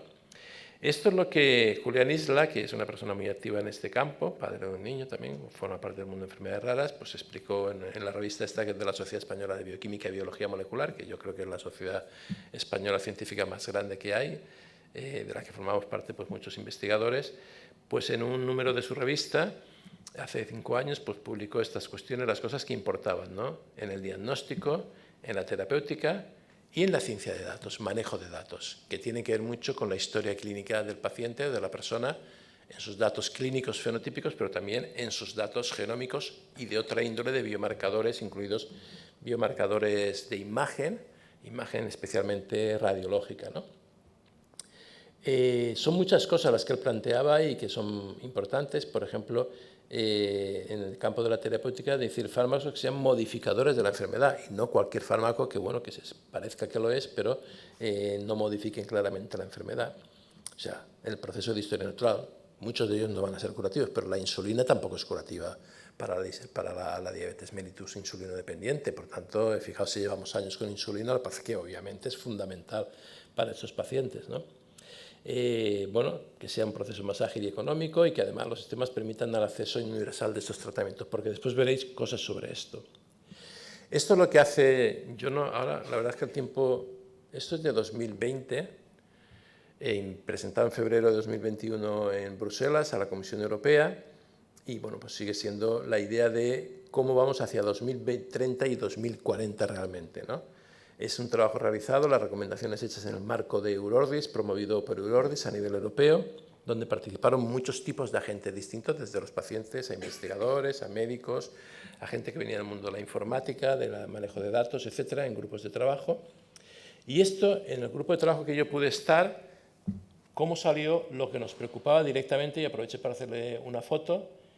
Y aquí, entre la dificultad de reproductibilidad, mucha o poca, o predecibilidad, y la importancia, es críticamente importante o poco importante, fijaos lo que más difícil se planteaba que pudiera ser resuelto y lo más importante para el conjunto, no solo para los pacientes, ¿eh? Y aquí hay cosas que a mí me preocuparon. Y ese, por ejemplo, el acceso al tratamiento. No que haya solo tratamiento disponible, sino que todas las personas puedan acceder. Y eso es algo que a mí me dejó, porque a lo mejor los médicos, los investigadores, pues no lo pensamos, ¿no? Bueno, pues si hay un tratamiento, aquí tendremos la terapia, tal, pero no todo el mundo va a poder acceder. Salidos de Europa, salidos del mundo occidental, iros a Latinoamérica simplemente, o vayámonos a África. En África no existe. El Congreso Europeo el Congreso Mundial de Genética Humana fue este año en Sudáfrica, en Ciudad del Cabo. Ahí había una mesa redonda sobre enfermedades raras, en la que yo pude participar. La gente de Sudáfrica, que era consciente, Sudáfrica es uno de los países más avanzados de África, se está moviendo hace tiempo, pero no eran conscientes de que hubiera mucho movimiento sobre enfermedades raras en el conjunto de África. De hecho, no tenían información. Con lo cual, pensad, si eso es aquí en Europa, lo que puede estar ocurriendo en el mundo. Lo que finalmente preocupaba, el modelo al que se quería ir era este de aquí arriba, el escenario 1, donde lo que preocupe realmente sea la innovación orientada a las necesidades del paciente, en fin, de las familias, y además también que sea en un sentido solidario. Eso es el modelo de los 4 posibles que desde este grupo de trabajo de RAI 2030, fomentado por Eurordis, se quiere hacer. De manera que no solo para tu hijo lo que pueda ser, sino para el conjunto de personas que tienen la misma enfermedad que tiene tu hijo o tú mismo, y para el conjunto de personas que tengan cualquier enfermedad rara, ¿no? Por tanto, es importante. Las ideas fundamentales es esta. El preferido era la inversión para la justicia social, definido como innovación impulsada por las necesidades insatisfechas del paciente, en lugar de las ganancias financieras. La alta responsabilidad colectiva, acordaros del genoma compartido, eso es ser colectivo, o sea, ser conscientes de eso, reconociendo el papel de las sociedades en la atención especial a esta población vulnerable, y metas basadas en resultados, que son diagnóstico más temprano, que es responder los problemas que había dicho antes, diagnóstico más temprano, más rápido y preciso. Eso, las nuevas técnicas de desconcienciación masiva lo permiten, no que sea más temprano, porque ver lista de esperas, a verlas, haylas, pero sí la capacidad de llegar a más, aunque llegamos no más allá del 40-50% en algunos casos globalmente, por tanto, haciendo secuenciación de genomas, que da algo más de margen, 5 o 10% más de secuenciación de exomas completos. Por tanto, cuando sospechas que una enfermedad es genética, no siempre vas a encontrar la causa genética. Si obviamente no es una enfermedad genética, no deberías encontrarlo. Por ejemplo, un lupus eritematoso hoy por hoy, una esclerodermia, no vas a encontrar una alteración genómica. Un enfoque de la atención integrado y centrado en la persona, mejor disponibilidad, accesibilidad, asequibilidad y sostenibilidad de los medicamentos, esas son cosas que estaban en esa queja de 2008. Bueno, esos serían los 6 enfoques para lograr esos objetivos. Y esto sería la hoja de ruta, que es muy parecida a las que se han ido trabajando desde las estrategias y planes nacionales de enfermedades raras en los distintos estados europeos, y donde, no sé si Juan comentará algo, se quiere que haya un plan europeo, al menos dentro de la Unión Europea, de enfermedades raras. Eso es algo que siempre ha sido difícil porque los sistemas sanitarios son estatales y eso no permite que la Unión Europea penetre fácilmente en la atención sanitaria, pero ya va dando pasos en ese sentido y por ahí pueden ir los tiros. Pero fijaros cómo son muchas de las cosas que tienen que ver también con cuestiones que se han planteado en los planes y estrategias nacionales como modelo o como guía para actuar. Pero la idea final a la que quería llegar yo es esta de aquí. Entre 2008 y febrero de 2021 y su predicción a 2030-2040, el cambio es muy importante. O sea, las personas afectadas han dejado de ser tan reactivas, porque es la reacción ante las dificultades, para ser mucho más proactivas, que eso es lo que realmente puede modificar, porque la sociedad se va dando cuenta y los políticos tienen que reaccionar para que evidentemente se hagan los cambios pertinentes, aunque sea de una manera progresiva y lenta, pero obviamente sin parar. Y bueno, si nos vamos ya ahora a este otro punto, ciencia, diagnóstico y tratamiento, pues aquí sí que voy a un terreno conocido por mí.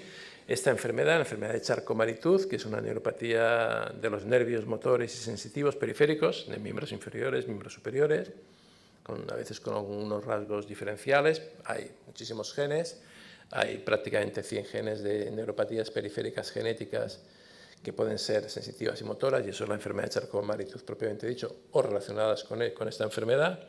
Pues, por tanto, son muchos genes. Y uno, en esta investigación, en esta ciencia, empieza por donde puede empezar, y ha sido estudiando familias. Este es un estudio de un gen en el cual trabajamos hoy intensamente después de más de 20 años de haber descubierto el gen y haberlo hecho en esta ciudad, aquí en Valencia, pero con familias, 2 valencianas son las de arriba y la grande es una familia leonesa, donde pudimos encontrar el gen causante de la enfermedad, lo pudimos aislar, en fin, en una época en que era mucho más costoso, que ya no disponíamos de secuenciación masiva, había que hacer lo que era el procedimiento de análisis de ligamiento, clonación posicional, otras cuestiones, pero después, además, no solo este gen, sino trabajando conjuntamente con, sobre todo con el grupo de Telesevilla aquí en el Hospital La Fe de Valencia, pues conocer cuál es la disposición, la epidemiología genética de los genes más frecuentes en la población española, ya introduciendo técnicas de diagnóstico de secuenciación masiva, Next Generation Sequencing, y siempre teniendo en cuenta el consejo o asesoramiento genético, que es muy importante a la hora de ser conscientes de que eso es estrictamente necesario. Y más hoy en día, donde no todo es la disponibilidad técnica, sino también qué haces antes y qué haces después cuando tú indicas una prueba genética y qué asesoramiento recibes en el contexto de la pregunta o del problema o de la preocupación que tenga esa persona o esa familia. Pero para concretarlo, aquí tenéis pues eso, el estudio hecho desde el Hospital La Fe de Valencia, que se está aquí, comparado con otros y viendo pues donde hay cosas similares y algunas diferencias en la población española, pero que eso también es algo importante que forma parte de estos estudios genéticos. Pero de hace más de 20 años de empezar el estudio de esta forma, que es la forma más frecuente axonal en la población española, no tanto en otras poblaciones, posiblemente porque hay mutaciones fundadoras que penetraron aquí en la península ibérica como hace como unos 33.000–35.000 años, cuando el Homo sapiens se movió desde el este de Europa, desde Mesopotamia, desde el este de Europa hacia la península ibérica, más allá de que a lo mejor pudo atravesar Gibraltar y toda la historia. Desde que entraron esas mutaciones, ha hecho que sea, dentro de una enfermedad rara, relativamente frecuente dentro de la forma de Charcot-Marie-Tooth, que es una neuropatía en su conjunto, pues que sí que afecta a 2–3 personas cada 10.000 habitantes. Una enfermedad poco frecuente, pero relativamente frecuente.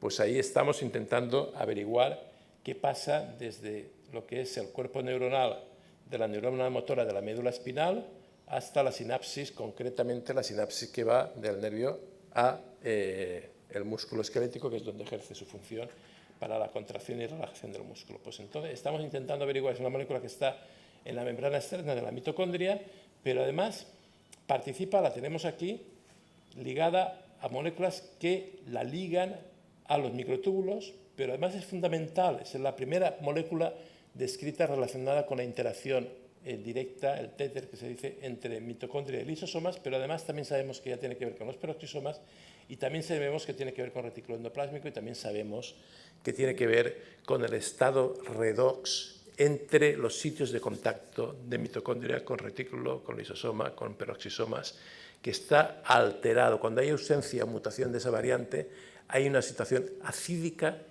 en esos puntos de contacto, fundamental para la biología y la fisiopatología de las enfermedades. Y eso son dianas terapéuticas. Pues todo esto en nuestras manos, que no somos precisamente los más capacitados para ir rápidos, pues ha costado llegar a este conocimiento más de 20 años, con lo cual ahí es donde está la dificultad de transformar ciencia en práctica. Es más fácil ciencia hacia el diagnóstico que no tanto hacia la terapia, pero aún así eso es lo que tenemos que ir resolviendo.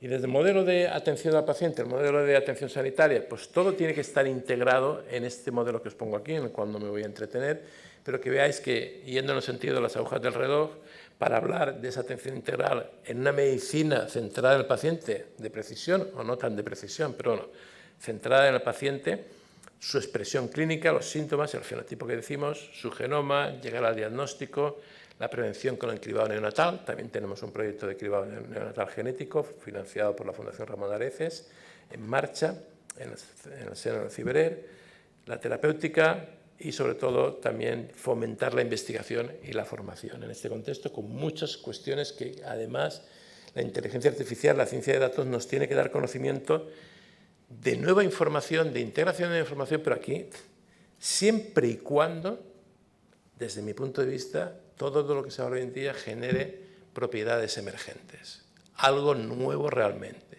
Estará muy bien gestionar los datos y saber mucho mejor de ellos que antes, que no los tengamos bien gestionados, pero si no aparecen propiedades emergentes, científicamente será algo que se quedará corto, dicho sea de paso, y tendréis que hacer un gran esfuerzo, Chema, en este sentido. Es mi modo de pensar, pero bueno, eso ya es. ¿Y qué es lo que tenemos nosotros que resolver? Pues también ser capaces de codificar correctamente para relacionar mejor el fenotipo y el genotipo.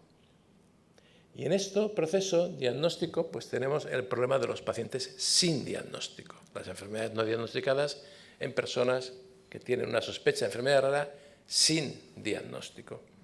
Y aquí es donde tenemos ese déficit diagnóstico que se puede resolver muchas veces porque lo que hay es que no se han hecho las pruebas pertinentes, pero a veces es casi imposible de diagnosticar en un contexto determinado. Puede haber un retraso en un diagnóstico, eso lleva a la odisea diagnóstica, pero puede haber un impasse diagnóstico en un momento determinado, lo cual no significa que no haya que hacer un esfuerzo diagnóstico, porque eso es, digamos, sería la paradoja diagnóstica, ser más capaces que antes y, sin embargo, no hacerlo en todas las personas afectadas por la enfermedad, aunque eso también depende del contexto socioeconómico. Y antes ya he comentado la América Latina, África, muchísimos países del mundo que no tienen esa capacidad que tenemos aquí hoy en día. Porque lo que nosotros tenemos que hacer es que el proceso diagnóstico, hacerse diagnóstico por los pacientes, saber que hablamos de personas que viven con una enfermedad rara, y esas serían las siglas en inglés, pues la importancia que tiene el reconocimiento y codificación de la enfermedad, por lo que no se nombra bien, no existe. Y es otra cuestión importante. Sí que importa el diagnóstico. Hay gente, incluso a veces médicos, que les oigo decir que el diagnóstico no importa. Eso es una falacia total, eso es en contra incluso de la propia profesión, ¿no? Y además lo que está nombrando Chema mucho sobre las variantes genéticas, pues las que son además, que tenemos información, pero son de significado incierto, de ahí la importancia de introducir en los sistemas sanitarios la validación funcional, desde una genómica, porque la genómica te halla las variantes funcionales, perdón, las variantes genéticas, y la genómica funcional, porque la biología experimental, in silico y experimental de las moléculas de las células nos permite en muchas ocasiones resolver el problema o proponer que sí que está resuelto. Bueno, pues ahí hay una odisea en medio que tenemos que resolver. La parte diagnóstica, aquí veis, por ejemplo, cómo es la fotografía en la historia clínica electrónica del sistema que tenemos en el Hospital Sant Joan de Déu, y podéis ver aquí cómo nosotros estamos señalando el síndrome de Marfan que tendría esta persona y que está ya categorizado, reconocido con esa estrella que nos permite decir no solo que está codificado sobre el sistema de la OMS CIE-10, que ese es el oficial, sino que detrás sabemos que estamos poniéndole el código ORFA pertinente para que seamos más capaces de reconocer cuántas enfermedades y qué pacientes tienen enfermedad rara en nuestro centro, donde hay además, por parte de Orfanet, la capacidad ya de codificar código ORFA para pacientes sin diagnóstico para la enfermedad no diagnosticada con un número específico de ORFA. Y ya para acabar, el camino individualizado a la medicina de precisión.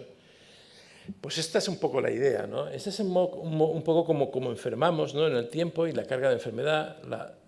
Siempre hay una susceptibilidad a enfermar. Desde que nacemos tenemos una susceptibilidad X, la que sea, muy modificable por el ambiente en el que vivamos, por supuesto, la interacción con el ambiente. Hay factores iniciales que lo impulsan, factores moleculares, puede haber un diagnóstico precoz y habitualmente pues actuamos de esta manera.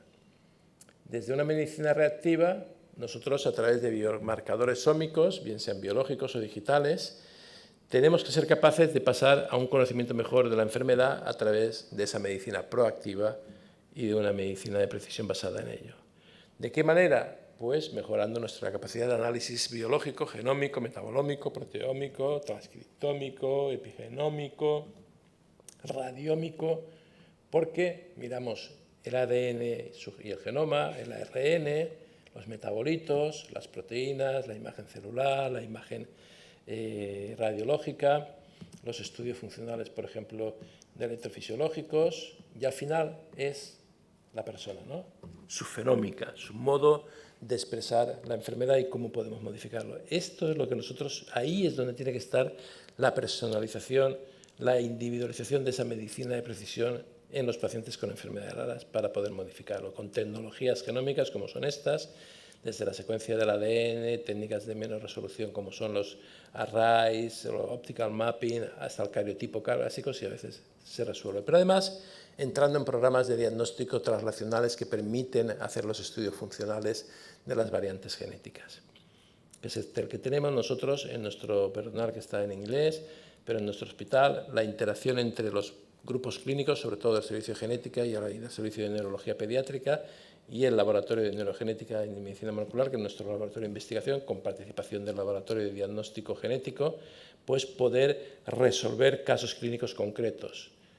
A ello añadimos también el intento de introducir una cribado neonatal que vaya más allá de las enfermedades metabólicas, que disponen de biomarcadores bioquímicos, y que empleemos los biomarcadores que pueden ayudar a todas las enfermedades o a muchas de las enfermedades raras genéticas, como son el propio genoma y las variantes genéticas como biomarcador, ¿no? Lo cual tampoco es una cosa fácil de hacer, pero en eso estamos intentando averiguar mejor cuáles serían las cuestiones y donde el asesoramiento genético es fundamental. Y con esto, pues nada, simplemente este es el grupo nuestro. No somos tantos, somos casi tantos, pero también hay estudiantes de máster y de estas cuestiones que van modificando, cambiando cada año.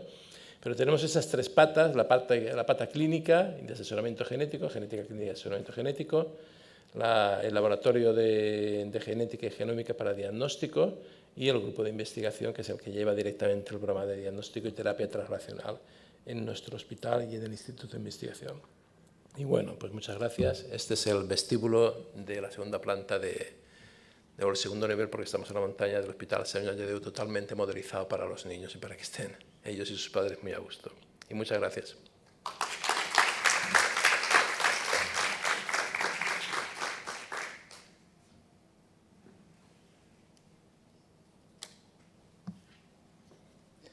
Bien, gracias, Francesc. Damos paso a la audiencia, si hay alguna pregunta. ¿No? Ah, Lluís. Muchas gracias, Paco.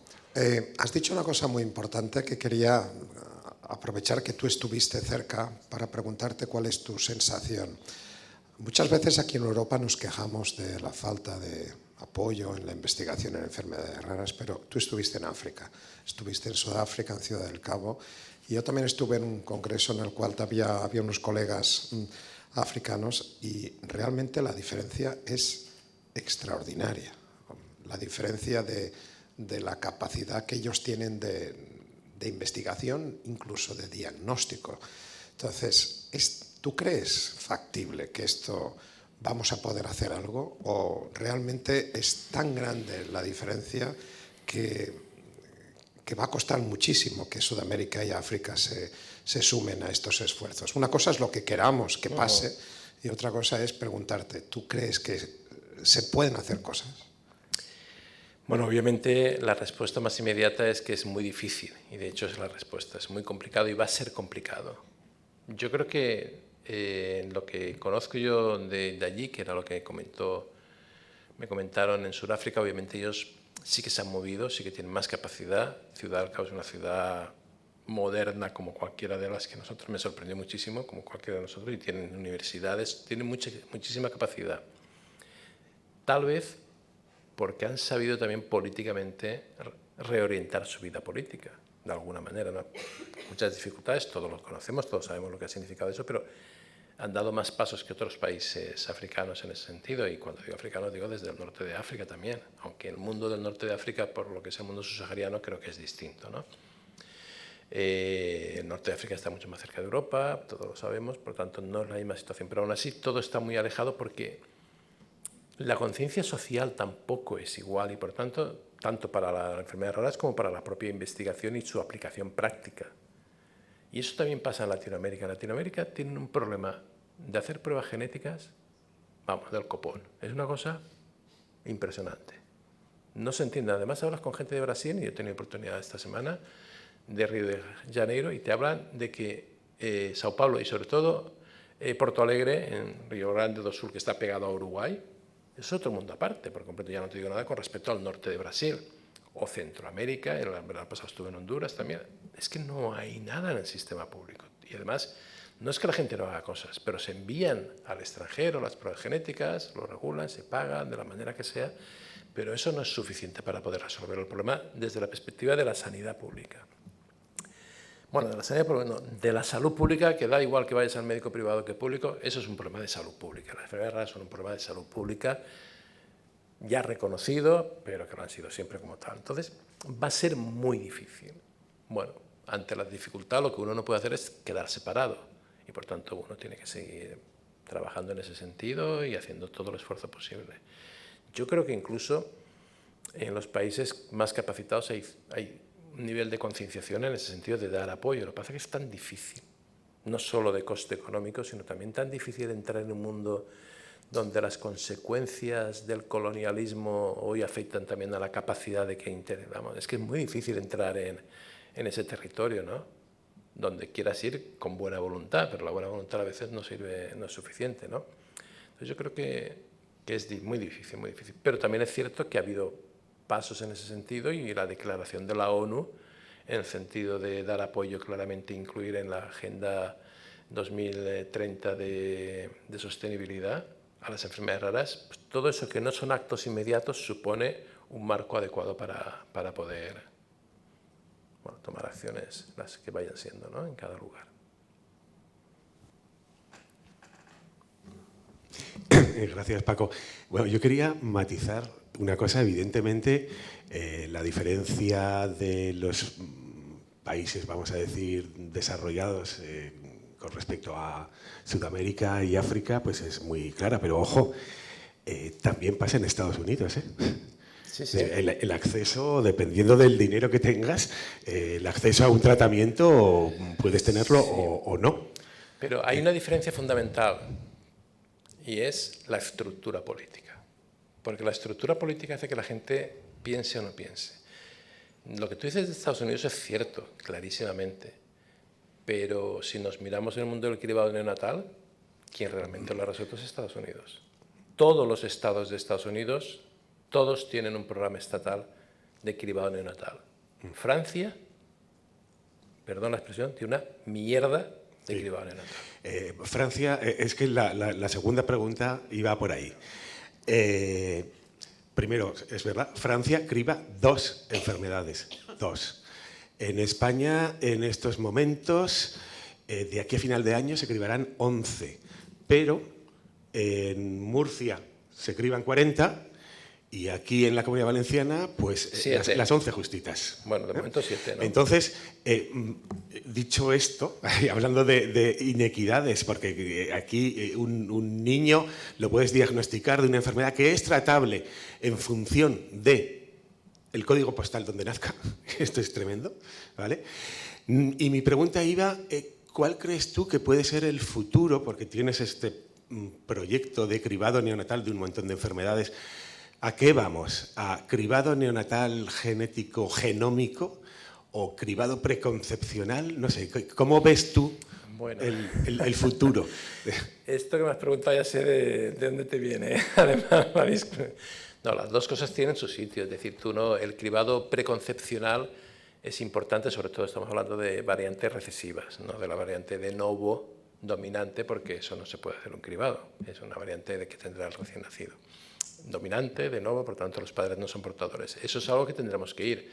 Reconocer en la población los genes recesivos autosómicos, también ligados al X, en mujeres sobre todo, es fundamental. Eso es una política que se habrá que hacer. Es decir, hemos de ir a tener cada uno nuestro genoma y saber cuáles son los riesgos y cuál es la incompatibilidad genómica que puedas tener con una pareja determinada, ¿no? Eso es fundamental. Por tanto, eso sería preconcepcional. Pero aún así, los niños nacen hasta tener un cribado neonatal. Si iremos a un cribado, el cribado neonatal ha de ser, bueno, es muy discutible en muchas cosas, de momento accionable, que haya una acción terapéutica o modificadora de la evolución de la enfermedad en ese recién nacido y en el lactante. El punto es que para muchas enfermedades no existe un marcador bioquímico y, por tanto, como hacemos para las metabólicas o que hacemos para la fibrosis quística, o hematológico para la anemia falciforme, o endocrino para el hipotiroidismo congénito, ¿no? Pero hay otras enfermedades que ya son accionables, por ejemplo, la atrofia muscular espinal, que antes no era y ahora sí que lo es, y además, grosso modo, mayoritariamente se sabe que cuanto más precoz sea un tratamiento, pues mejor pronóstico va a tener ese niño o esa niña. Por tanto, habría que introducirlo ya, y eso ha creado problemas, ya lo sabemos en Andalucía, que ha salido en los periódicos y que, bueno, todo eso ha sido algo por falta de conocimiento y de decisión política. Y es ahí donde yo quiero llegar. Las cosas se hacen con conocimiento, pero también con decisión política, que no deja de ser una vertiente o una proyección de cómo una sociedad entiende las cosas. Y si nosotros queremos niños sanos para tener adultos sanos, y máxime si tenemos una pirámide de población invertida, tenemos que invertir en ese sentido y no podemos estar planteándonos si los fármacos tienen tal coste o dejan de tener tal coste. Ya negociarán los políticos y los ministerios Las comunidades autónomas ya negociarán el coste de un fármaco y reducirlo, en fin, tener una política en común en el sentido para estar enfrente de las farmacéuticas, que son por otra parte totalmente necesarias. Pero eso ya lo harán los políticos. Lo que sí que es claro es que aunque cueste 800.000 euros un Luxtera, pues hay que pagar 800.000 euros. Porque en su conjunto las enfermedades raras tienen un gasto mucho menor que tiene el cáncer. Entonces, ¿de qué estamos hablando? Lo que hay que hacer es medirlo bien, cuantificarlo bien, economía de la salud, que para eso hay gente dedicada a eso, y entrar en el plano de la toma de decisiones políticas de las enfermedades raras. Para eso está además Feder y Juan aquí, para hacer, no la política, ya quisiera a lo mejor, sino incidir en los políticos, que es la cuestión, ¿no? Y el domingo tenemos políticos por ahí. Bien, ¿alguna pregunta de la audiencia? No. Bueno, voy a hacer una pregunta en relación con algo que describes muy bien en el libro sobre enfermedades raras que yo he leído con mucho interés, que tienes publicado en el CSIC, que es la odisea diagnóstica a la que se enfrentan los pacientes. Yo me imagino que el abaratamiento de las NGS a lo mejor supuso un punto de inflexión, acortó el diagnóstico, pero no sé si eso ahora se ha atascado porque lo que ha sido una bendición ha sido también una maldición.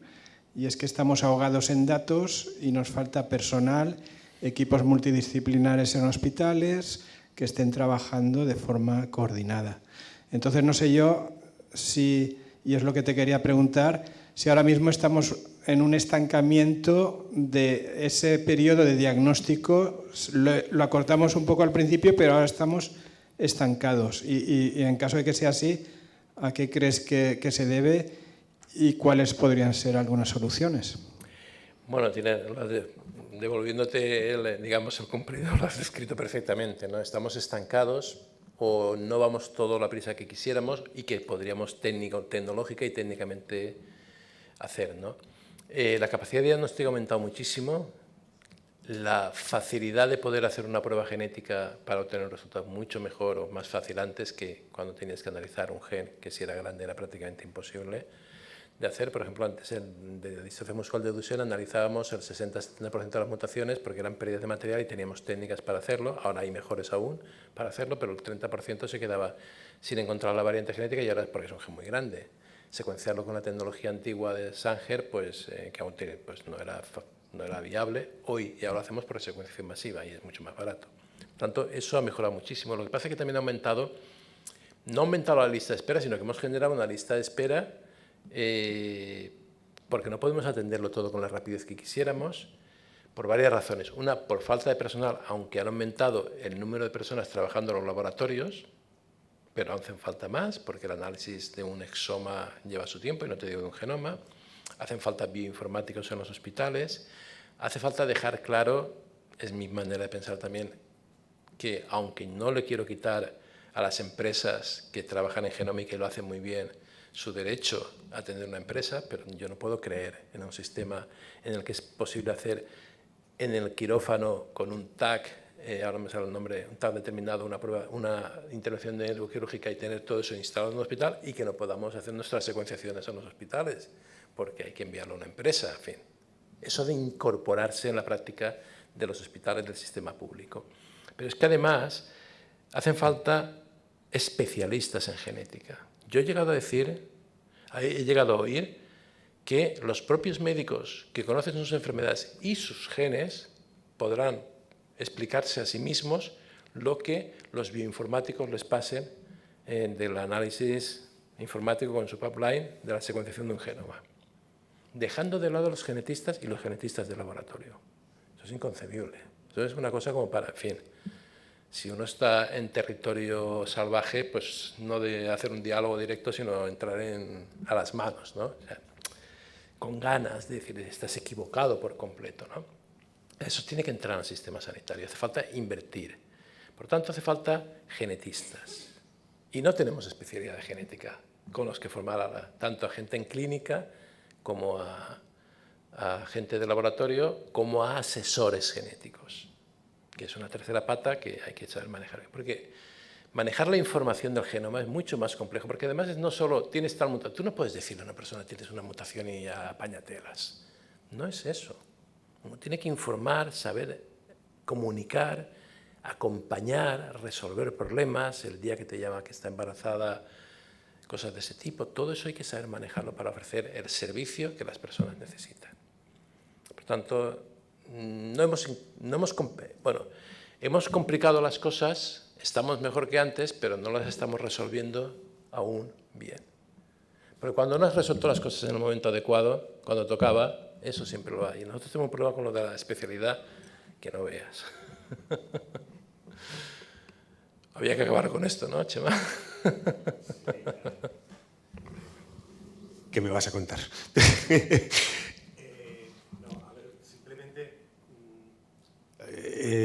Creo que la sanidad pública tiene que darse cuenta de que la medicina actual ya no se hace solo con médicos y enfermeras.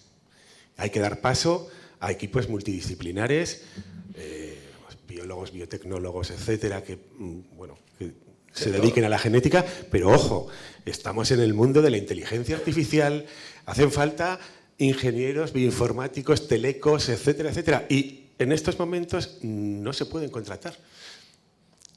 Hay que cambiar el chip. Y esto vale para las raras y para las comunes. No, sí, está claro que la gente tiene que entender que el sistema sanitario es estatutario, mayoritariamente. No, mi hospital es un hospital privado, pero concertado. Pero los hospitales, o sea, lo que tiene razón totalmente Chema, es decir, tú no puedes contratar como facultativo a alguien que no tenga una especialidad. Tú puedes contratar a un anestesista para trabajar en el campo de la genética porque el anestesista sabe de genética, porque en un buen día dijo, me interesan las enfermedades genéticas por la razón que sea, y lo puedes contratar como facultativo, porque tiene una especialidad.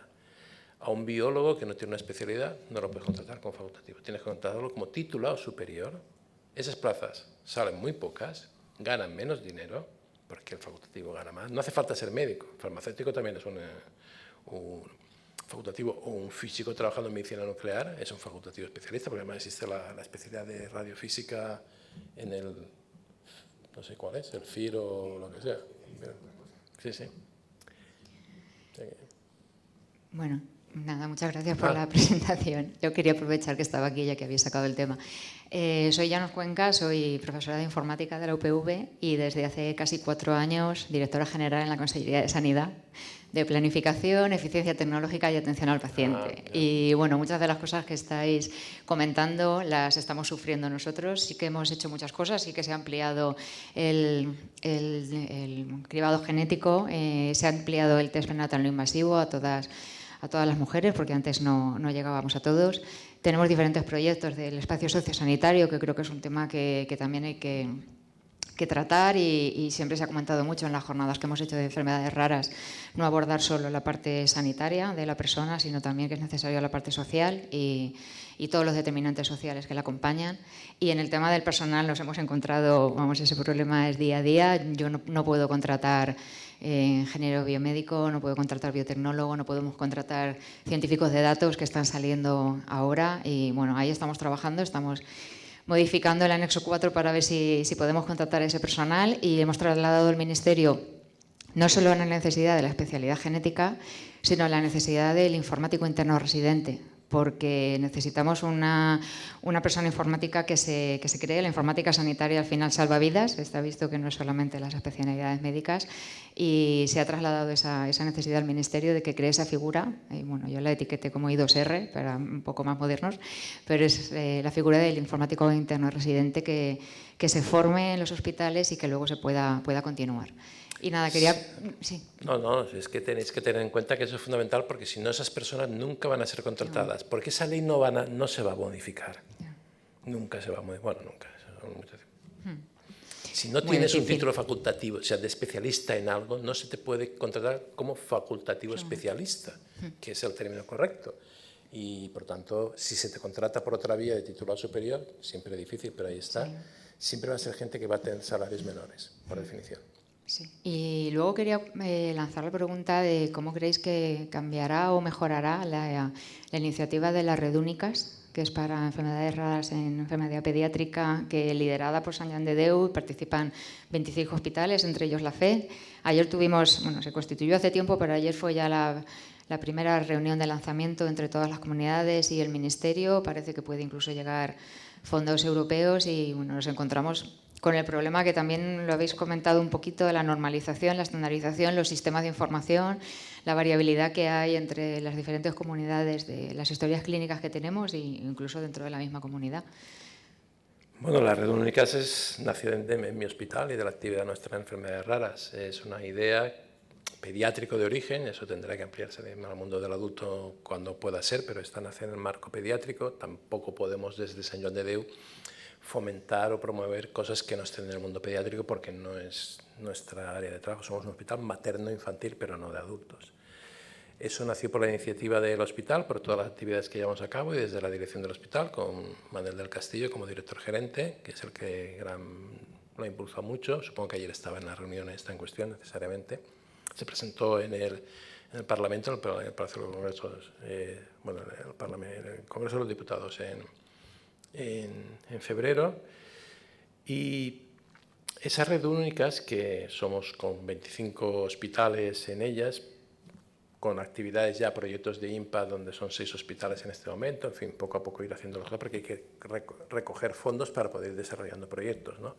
Yo creo que va a ser fundamental para que entendamos cómo podemos modificar desde la acción, desde los hospitales, si las autoridades sanitarias nacionales y autonómicas ven como una apuesta que, aunque nazca de abajo arriba, la pueden asumir como tal y dotar de fondos por las vías, como has comentado, que puedan ser, por ejemplo, las europeas, porque en origen fue difícil entender que algo que viniera de fuera de un hospital privado, de una orden religiosa, por muy concertado que esté en el salud, esto pudiera llevar a algo aceptable por un sistema público donde la mentalidad burocrática es muy poderosa, ¿no? Entonces, pero bueno, eso está funcionando. Yo creo que va a ser un modelo muy interesante, muy bonito y yo creo que eficaz y eficiente para que se desarrolle el mundo de las enfermedades raras minoritarias en este país, ¿no? Por lo tanto, eso es muy importante. Lo que pasa es que yo antes he dicho algo y voy a aprovechar, con permiso de que estás en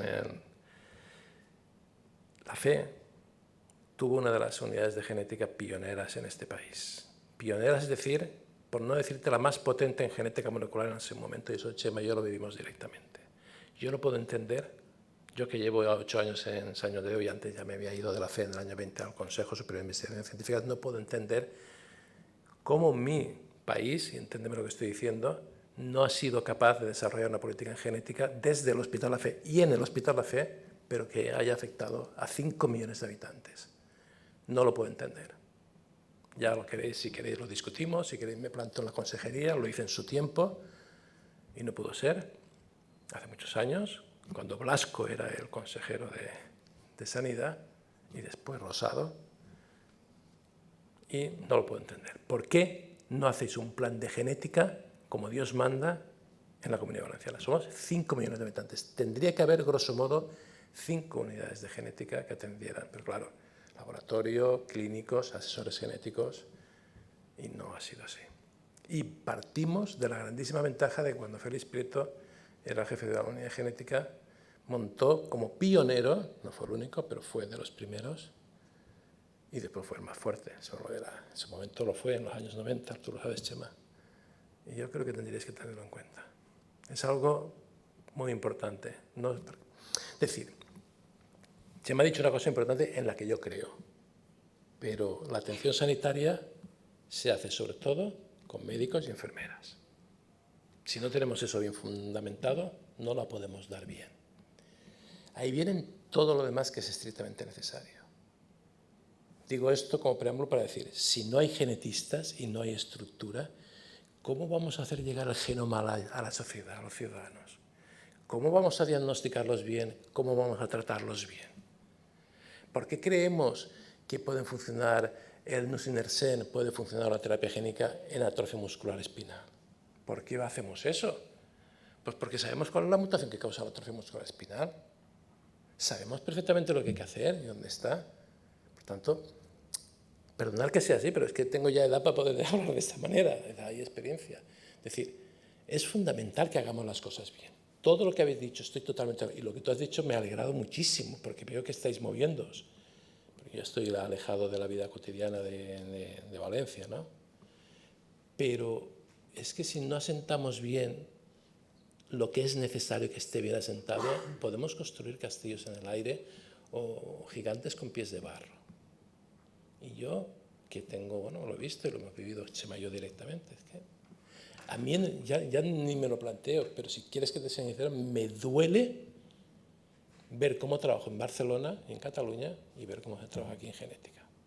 Cuando te digo que fuimos los grandes pioneros de la genética molecular en España, pero hace ya 30 años. Perdona que sea así un poco... Lo retomaremos. Sí, sí.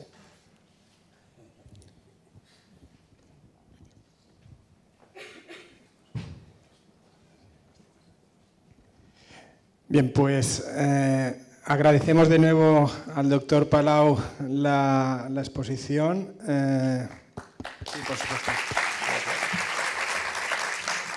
Y ahora vamos a hacer un pequeño receso. Vamos a servir el coffee break en el vestíbulo de la entrada y volveríamos a empezar a las 11:30.